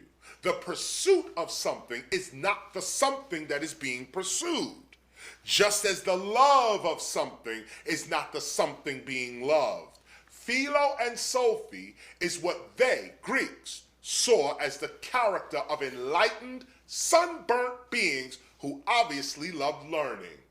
For these ancient black beings, what the Greeks were calling philosophy, or love of wisdom, was more accurately love and wisdom. The balance between the heart and the mind, the emotions and the intellect, reason and intuition. The ancients saw what was called philo and Sophie as justice, the balance of all things. In Kemet, Egypt, this was called ma'at. This balance, which was expressed as a certain character, then led to the deification of the sage, which was the ultimate point to the knowing of oneself. It was to achieve union with the mind of the universe and God. This is philosophy. Here's ma'at, and I will close on this image right here. Look at this black God right here. This is what we're going to have to come to terms with. If you talk about Black Lives Matter, if you're dealing with anything about African American liberation, no matter what your race is, restore us back to who we were. This is the job of hip hop as culture. That those who join in on the culture, you understand that those who are hip hop, no matter what your race is, you are part of the oppressed group. And if you're part of the oppressed group, that means you're being lied to about your culture. And it is up to hip hop to go through every culture, European, African, Asian, Indian, go through each culture and explain the truth about the origins of that culture. We're starting with philosophy because we are philosophers. And the very first human beings, which were the first breakers, the first MCs, the first graffiti writers, the first DJs, beatboxers, fashion people, the first, we have their blood in us. That's why we call it hip hop today. The hip awareness, hopping movement, consciousness, intelligence springing up. I want to thank you today for listening, for learning, and I'll see you next week. This is the Temple of Hip Hop. I am KRS One. Peace. Based on your knowledge, reality itself presents itself to you based on what you know. If you don't have a word for something, you overlook it. You only see according to your vocabulary. There's things in this room right now that it goes totally unnoticed because we don't have a word for them. There's things going through your body right now, invisible, and you just don't know about it because you don't have a word for it. The more words you know, the better equipped you are to handle reality. Now let's go deeper. If you could swallow that piece. Perception is based on your knowledge. What is knowledge? Knowledge is awareness. Education is not knowledge. Education is training. We need to be educated in some things. I'm educated in MCing. I'm educated to that. I'm trained to that. But that's not knowledge. Knowledge is awareness. What do you know? What do you see? The only way you can see is with a collection of words, or so you believe. Let's go deep. Words create reality. The more words I see, the more reality I can see. But this is how white racism gets us every time, through words. Words are not reality. Words are symbols of reality.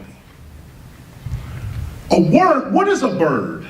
B-I-R-D. What is a bee, first of all? A symbol. What is an eye? That line up. And why do we call it an eye? Why not call it a dot? A B-I.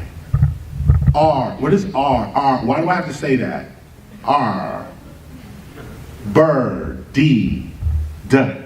Analyze every piece of sound that comes out of your mouth and you'll break up white racism. That's why I'm telling it to you. This is a technique. Bird.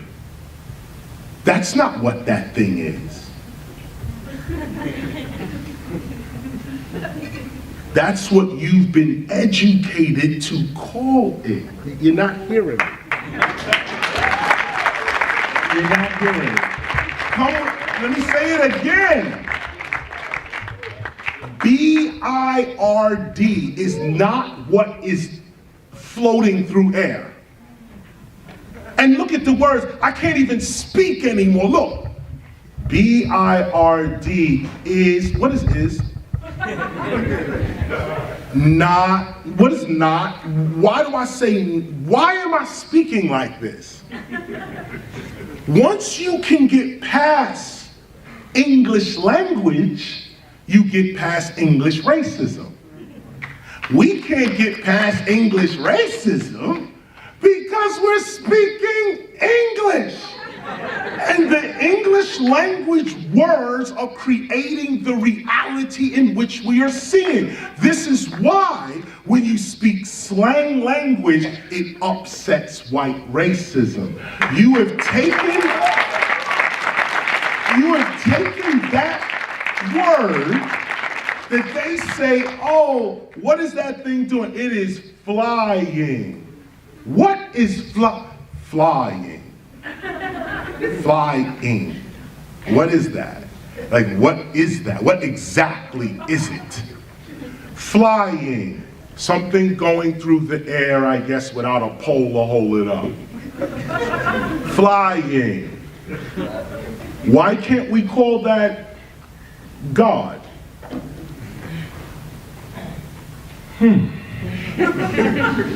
Why can't you see something flying through the air and you say, oh, somebody said, what is that? That's God. Okay, now so, what is that flying through the air like that? Oh, that's my ancestors. Why do I say this? Because no one knows what's flying through the air. No one knows what that is.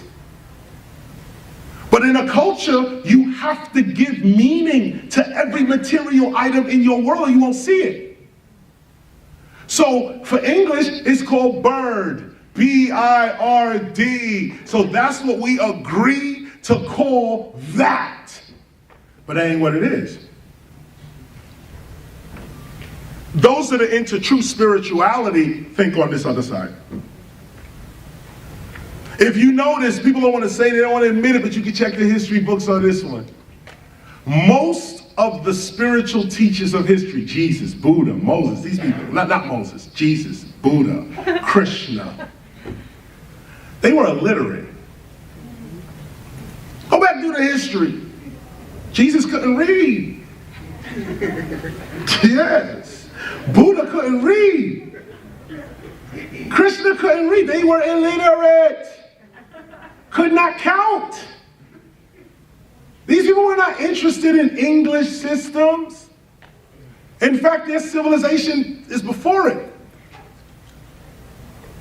When you don't know how to read or write, you see God. And let me say it this way.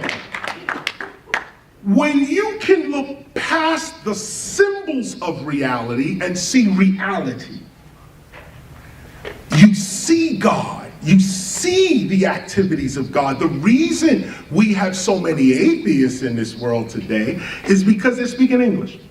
They're speaking English.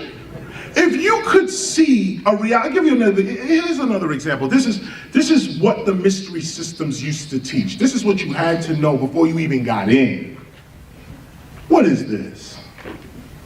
I was trained to call it a microphone. Microphone. What is microphone? What is this? Podium. What is a podium? This is how hip hop started, right here, on the spiritual level, on the mental level. changing reality. What is this podium? No, it's not. That's what the English call it. What do you call it? This is how hip hop started, just like this. We started renaming everything in the society that was around us. They told us to dance by holding your partner and dance like this. We said, no, we're gonna fling her up in the air and ring her back. Ah! They said, this is art. Leonardo and, all these artists, Cezanne and this one and that one. Michelangelo. These are the premier artists. We said, they're corny. This is what we need over here. Dude on the side of the train. Everything they said had value, we rejected it, and that's how hip hop started. The language they gave us, we flipped it. They said dope means stupid or drug. We said dope is the greatest thing in the world. Fresh was supposed to be you talking back to your parents, or fresh fruit, something fresh. We was like, no, fresh is applied to us. We fresh. The fruit is right. So this is the consciousness that we dealt with intuitively. We didn't know we were doing this, but we were doing it. What we were doing was getting beyond English interpretation of reality and creating our own reality. And we started with words like chill and chill out. America loved that.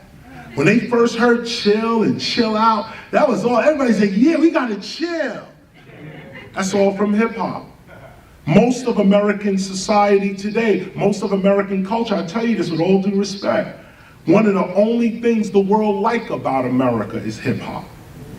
Remember that when you're traveling abroad and want to dress like some corporate dude at Wall Street. The world don't respect that. I travel everywhere, that's why I'm saying it to you.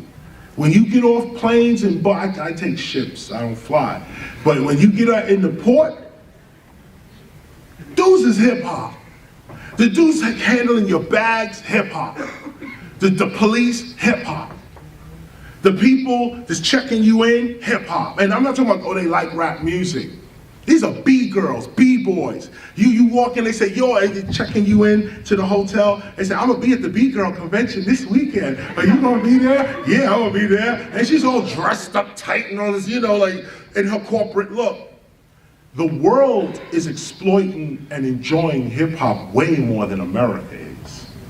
Way more, way more. Most rap artists and DJs make most of their money out of the country. Nobody's here in America. Nobody's here. Everybody's in Africa now. Africa is exploding. Exploding. That's why the Chinese went over there. Because as big as China is, they still ain't bigger than Africa. Could you imagine that? As big as China is, Africa swallows that up in resources, in regenerative resources, diamonds, gold, silver, copper. Their cell phones got some new mineral in it that makes the cell phone work. That come out of Africa. Everything, Africa's exploding. And hip hop also in Africa is exploding. You know where else is exploding? South Pacific, Australia, Fiji Islands, New Zealand, Thailand. These places got money and they're spending it on hip hop. You better hear what I'm saying to you in this college right here. When you get your receipt, your degree, when you, sorry, I slipped. What's that over? When you get your degree and you're now looking for employment with that degree, don't buy the myth that your degree is worthless or doesn't get you a job, or that's a myth. College degrees are respected all over the world. People respect knowledge. But what we have is Americans depending on their college education, and that's never what a college education was supposed to do. College education is supposed to prepare prepare you for the world, not give you the world. It's supposed to prepare you for the world. So if you in here playing games, when it comes, when the day comes, and you say, well, damn, I got this degree and I don't know what to do, and this was your time to plan your future. And I'm adding to that planning by saying to you, hip hop is no longer an entertainment pastime. Let me tell you, you could raise families on this, send kids to college on this. You could pay your own way through college. Hip hop can relieve your college debt if you play your cards right. Become an MC immediately. I don't even care if you like rap. Become an MC, any age. Become a DJ. DJ's even easier to be. Play other people's music. You get $10,000 for 45 minutes. Can't beat that. These are the new jobs. This is new employment in this country and in the world. The economy, the world economy has gone entrepreneur. No one is working for anyone else anymore. Those are, of course they are. Trade is still going on. But what the world is marching toward is entrepreneurships. More people working for themselves, more people creating their ideas and selling them to the public. And I kind of think it's brilliant, to be honest with you, but what's going to happen also is those without ideas are going to find themselves homeless and at the poverty level. Those that are not creative now, the dude that could just crunch numbers or, good at math or this kind of thing, it may come in handy in terms of organizational skills or intellectual skills, but really, if you can't make something with your hands, if you can't express yourself in some kind of tangible way, you'll be at a loss in the future. This is just a message from hip hop coming at you. This is what I tell my own kids as well, that there are no good paying jobs for intellectuals. There really are not. A CD called The Flattening of America. You should get to that. It was early 2000, The Flattening of America. And it talks about how there are no more hierarchies. There's no more superstardom and this one's on top and that one's on the bottom. Everything's flat. Everything now is flat. And you notice this in music, meaning like any of you can really compete with me in the music market right now. It doesn't matter that I have 20 albums ahead of you or that I've been rapping for 30 years. And none of that matters. Today what matters is if you put out a song today, you can compete with an artist who's been in the industry for 10, 20 years. I can put a record out and compete with, U2 or Metallica or, everyone is on the same level. This is what America wanted. It was called equality.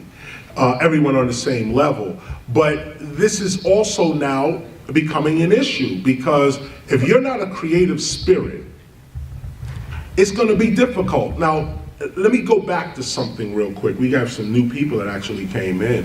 Wow, you guys. Should I rewind and should I go? But we were talking more on the metaphysical side. This is about how to think your way out of the situation you're about to get hit with. And this is what I want to leave you with. Number one, hip hop is no longer an entertainment pastime. Don't treat it like that anymore. Treat it like as a side investment that you're gonna make of yourself. If you're a dancer, learn how to dance, learn how to break, pop, lock, up rock, spin on your head. People around the world are paying top dollar to see anybody, not a star, not anybody that can do the hip hop elements masterfully will have a lifetime source of employment. If you master DJing, let's say you're a 50-year-old Irish woman that teaches math in Brooklyn. I just made that up. 50-year-old Irish woman teaching math in Brooklyn. She's got to subsidize, she supplement her salary. She's off in the summer and she got to find something to do. She should become a DJ. 50-year-old Irish woman teaching math in Brooklyn starts throwing on MOP, mix that with Wu-Tang, come back to Mos Def, and start mixing records. Put herself, like today you have the internet, put herself out there like that and say, look, I'm DJ Irish math teacher. And this is how we gonna get down. She grabs her mic and says, this is for my students in the 5th grade. Let's get it popping. And starts throwing on music. Guaranteed, listen to this. Guaranteed, she's gonna make more money over the summer than her entire salary for the year. Hear me today. Hear this. The DJs are making $10,000 for 45 minutes. MCs are making $25,000 minimum. I'm talking minimums. $25,000, 50-minute show. If you play for Rock the Bells, the lowest is $20,000. And them shows be terrible. And 20 minutes, people did 20, 15 minutes, they made $45,000. This is what I'm saying. And as we all are looking for new employment, looking for new jobs, and even older people who are looking for retirement, looking for that social security, hip hop is the ultimate way to go. But you have to be serious about the elements like anything else. Once you are good at it, people start paying you for it. Once you master any of the elements, breaking, MCing, graffiti art, DJing, even beatboxing. I keep leaving beatboxing out because it's part of MCing. But the core elements is breaking, MCing, graffiti art, DJing. If you could do any of that, you have lifetime employment at any age, any ethnicity, race, religion. Hip hop is not into none of that. Racism, classism, sexism, homophobia, all that. Hip hop is above that, really. You go in the world, present yourself the way you are. And this is my next point about consciousness. When you look in the mirror, how do you feel about yourself? This is hip hop. Back in the day, somebody would come over and say, yo, what's your name? Bob. Okay, Bob, you go ahead and stand over there. Somebody come over here, what's your name? Super Bob Ski from 123, look at me. Oh. Super Bob Ski from 123, look at me. He's already coming out the game with value. Listen to what I'm saying here. Value is not based on what you own or what you have. In fact, I'll drop this jewel on you real quick. Real value is based on what you can do without. It's not about what you can accumulate. It's how functionable are you with nothing. And we can't function on nothing, so that becomes the scale. How low can you go? How deep can you go? Because after a while, if you really become a spiritual being, you don't rely on the world for nothing. Nothing. You enter the world, but you are not dependent upon the world. You're dependent upon invisible forces. What are the invisible forces? Love. People can't see love. They're too busy watching hate. It's all about your perception. If you see love, you see love. I'll say it again. If you see love, if you can see it, this is love right here. I'm seeing love. She in her own mind may believe I'm not love. Love is bigger than me. I'm just whoever I am. No, that's in her head. She's only a dream character in my perception. She could be God for all I know.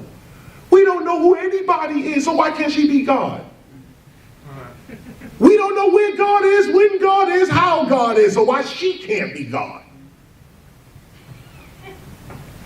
This woman right here, I choose with my perception to see her as God. This is an ancient African technique. God was never outside of your perception. God was never outside of what you thought.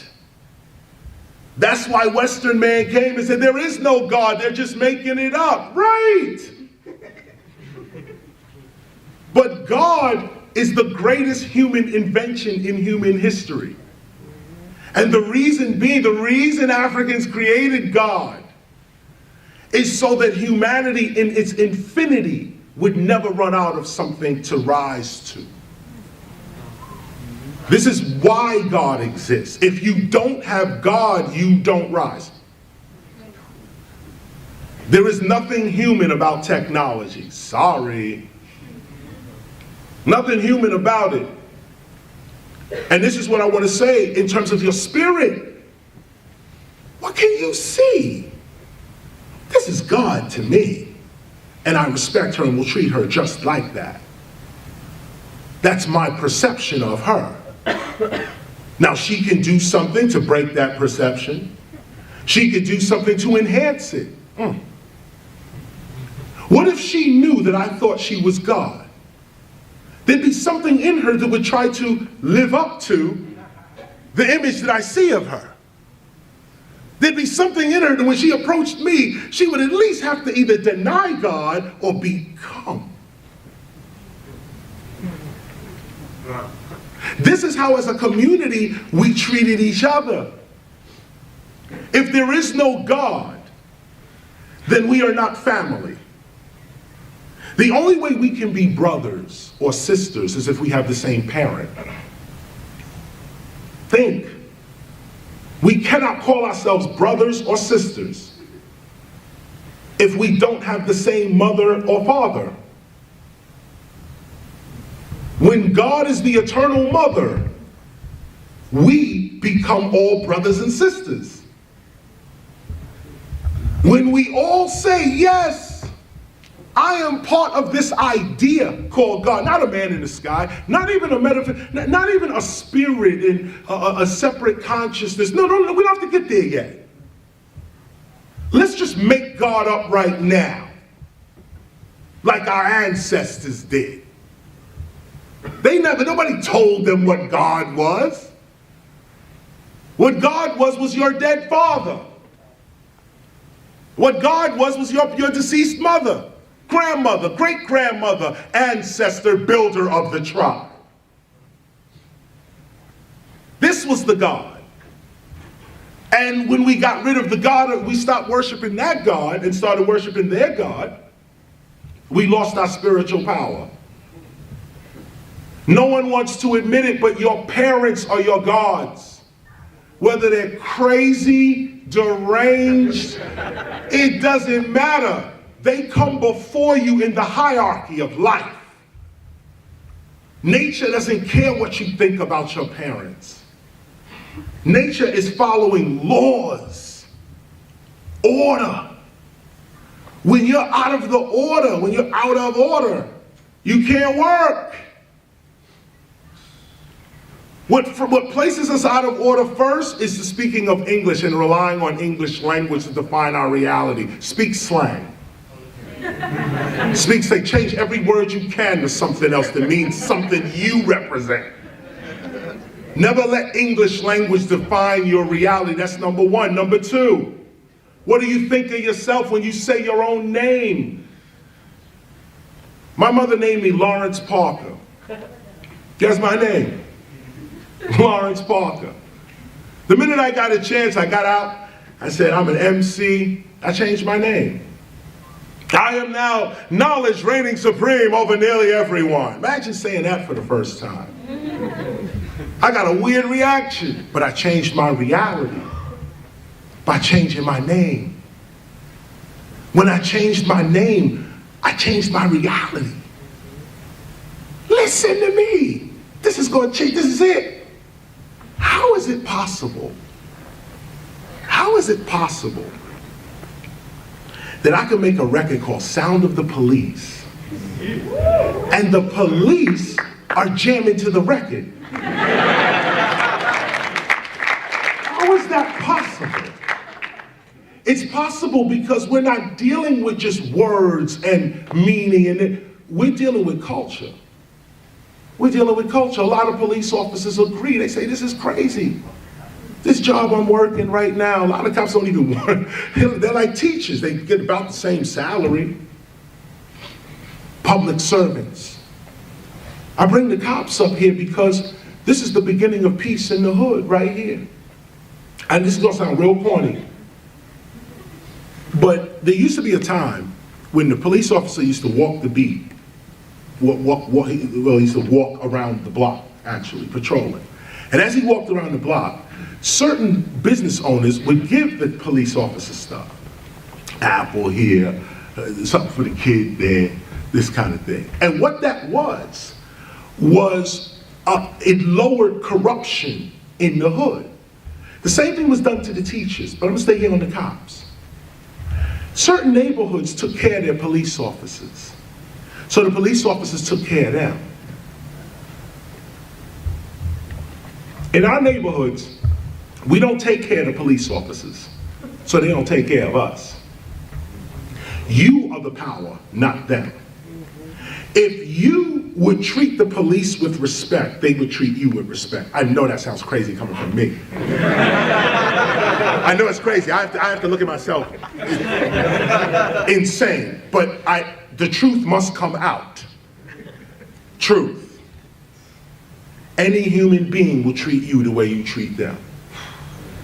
Forget cop. That's what we're looking at. They seeing us as Trayvon. The hoodie, oh yeah.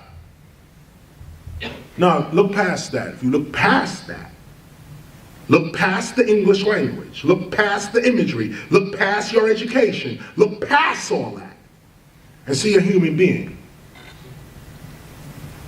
See a person just like yourself trying to make it. The police are not the problem. We are. We're the problem. We outnumber the police like 100 to 1, 1,000 to 1. Why are the police still shooting us down in the hood? Because they're afraid. What makes them afraid? We make them afraid. We have no respect for the police, and they know it. So at the end of the day, what are they, the first thing you hear? No respect for us. But the onus, the responsibility is not on the police. The responsibility is on us. We are the power. We are the superiors here. The police are supposed to protect us. And they're only supposed to protect those that need protection. Another group of us don't even need to see you. We'll take care of ourselves.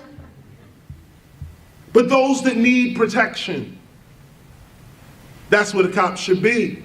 Now, if you walked up to a cop and said, listen, this ain't a bribe or nothing, man, but here's some money for gas. Here's, not cash, a card. Here's a card, like a Christmas gift. Here's some money for cash. I know it's crazy, but here, he may even reject it. But I guarantee he's gonna tell his wife about it that night. Yo, I was patrolling the other day. Dude walked up to me, tried to give me $50 as a Christmas gift. I turned it down, but it was a good gesture. Change his mind totally about who he's looking at. How many times do our business owners, they diss the cops? Business owners be dissing cops. That's why cops don't even go into the cops only go to 7-Eleven. No, real talk.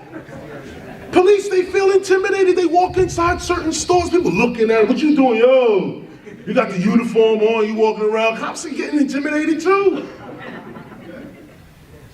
But what if the police existed in an environment where they were supported, where not snitching, ratting your brother out, no, not that, but living in a society where there's no need, there's no crime. There's no crime. Why is there no crime? Because there's order. Law with no order equals crime. Remember that. Law with no order equals crime. That's how crime is created. You have laws, but no order. So everybody's breaking the law. See, if you have order, you don't break laws. Gravity is an order. You don't break that law. Breathing is an order. There's an exercise where, we could say this, rock star energy drink. Wow, I just put that in history. See how quick history come up right there. Rock star energy drink. Those that want to do the exercise, we're going to say rock star to ourselves without opening our mouths, without saying anything outside. We're going to say this to ourselves. We're going to say rock star to ourselves. Don't say it out loud at the count of 3. 1, 2, 3. Okay. Now the question to ask, if you've said rock star in your mind, the question to ask is, what voice is that? What voice is that? What voice just spoke? You just said rock star without moving your mouth at all. On top of that, you on top of saying rock star, you heard yourself say rock star. How can you hear yourself say rock star and no vibration of sound has happened? See, this puts a different perspective on what sound actually is. And what memory is. Memory's not in the brain, memory's in the soul. The only thing you take with you after this life is your memories or your knowledge, your experiences. That's the only thing you take. Unless you study Egypt culture, they believe you can take all this stuff with you on the other side. Just as a side note. But if you said rock star in your mind or in your being is the true answer, is the true statement. In your being, what was that voice? What was the voice that spoke and then you heard yourself speaking? But these ears did not hear you say anything because your mouth didn't move. So the ears didn't hear it, the mouth did not move, but you spoke and you heard yourself speaking. If you close your eyes, you can see this better.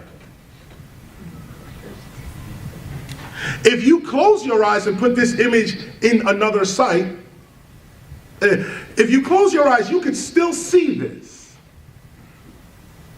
What is the sight that can see your future? These two eyes don't see the future. These two eyes don't see the past. Yet, you can see your past and you can see your future. You can actually see your past. What is the sight that can see beyond time? Don't give it away. This is an ancient meditation.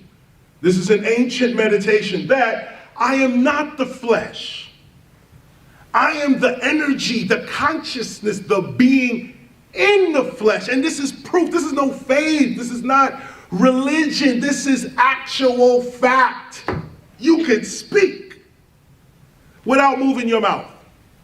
You can hear without ears. You can see without eyes. So what happens when these eyes, this mouth, and this ear drops off into the grave? These other senses are all you're left with. Death is an illusion. Once you realize this, you live your life more courageously.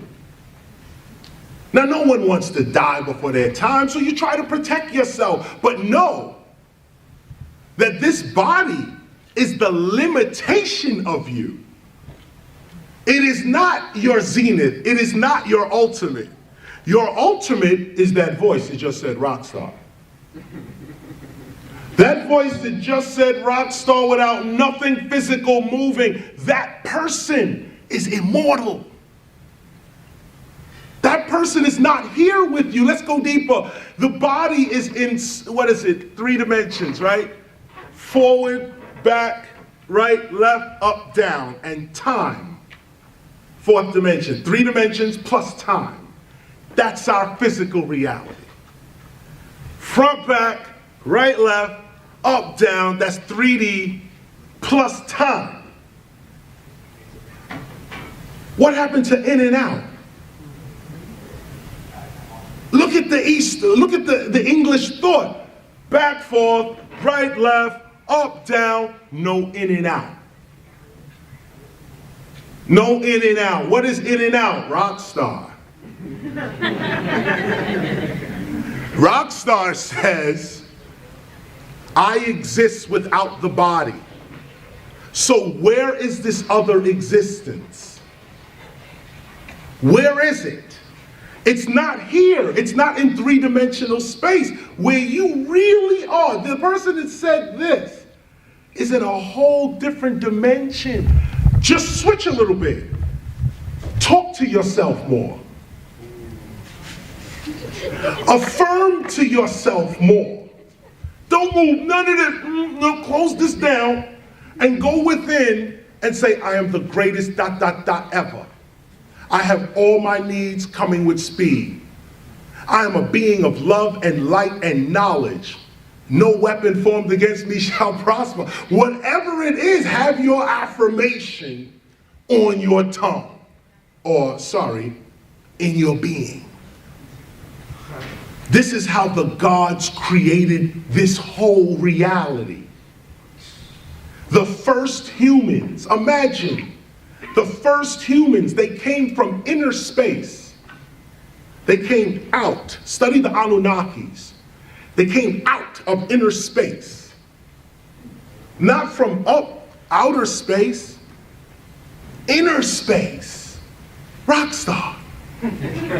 Before there was a body, there was this voice. Traveling in this voice's dimension.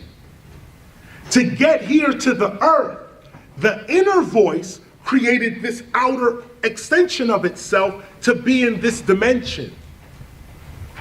Once you realize that you are not just in this dimension, but you're also in another dimension, you now are free.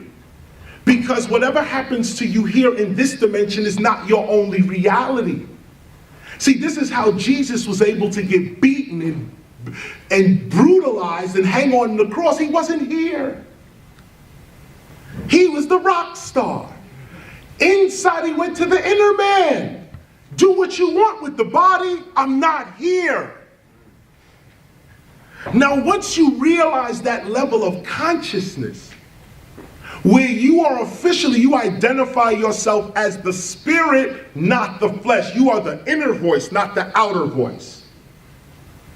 Once you become the inner voice, now your outer voice has power. Now when you speak, it's not just a shell speaking. There's a being speaking through the shell. And this is where you heal all sickness in your body. This is where you command reality to work with you, and it works according to your consciousness. Why? Because it's not a shell that's speaking. There's a real being in the shell that is speaking. And when the real being speaks, all nature and the universe responds. This is how hip-hop was created. We spoke it into existence. I come back every year, I get newer. I'm the dust on the moon, I'm the trash in the sewer. Let's go. I come back every year, I get brighter. If you thinking hip hop is alive, hold up your lighter. Let's go. I come back every year, I'm expanding, talking to developers about the city we planning. Come on. I come back through any endeavor. This is hip hop, we gon' last forever. Hip means to know, it's a form of intelligence. To be hip is to be update and relevant. Hop is a form of movement. You can't just observe a hop, you gotta hop up and do it. Hip and hop is more than music. Hip is the knowledge, hop is the movement. Hip and hop is intelligent movement or relevant movement. We selling the music, so write this down on your black books and journals. Hip hop Culture is eternal. Run and tell all your friends. An ancient civilization has been born again. It's a fact. I come back. Every year I'm the strongest. KRS, Marley Marl, yet we last the longest. Let's go. I come back. Cause I'm not in the physical. I create myself, man. I live in the spiritual. I come back. Through the cycles of life. If you've been here once, you gon' be here twice. So I tell you, I come back. Cause you must learn too. Hip hop culture is a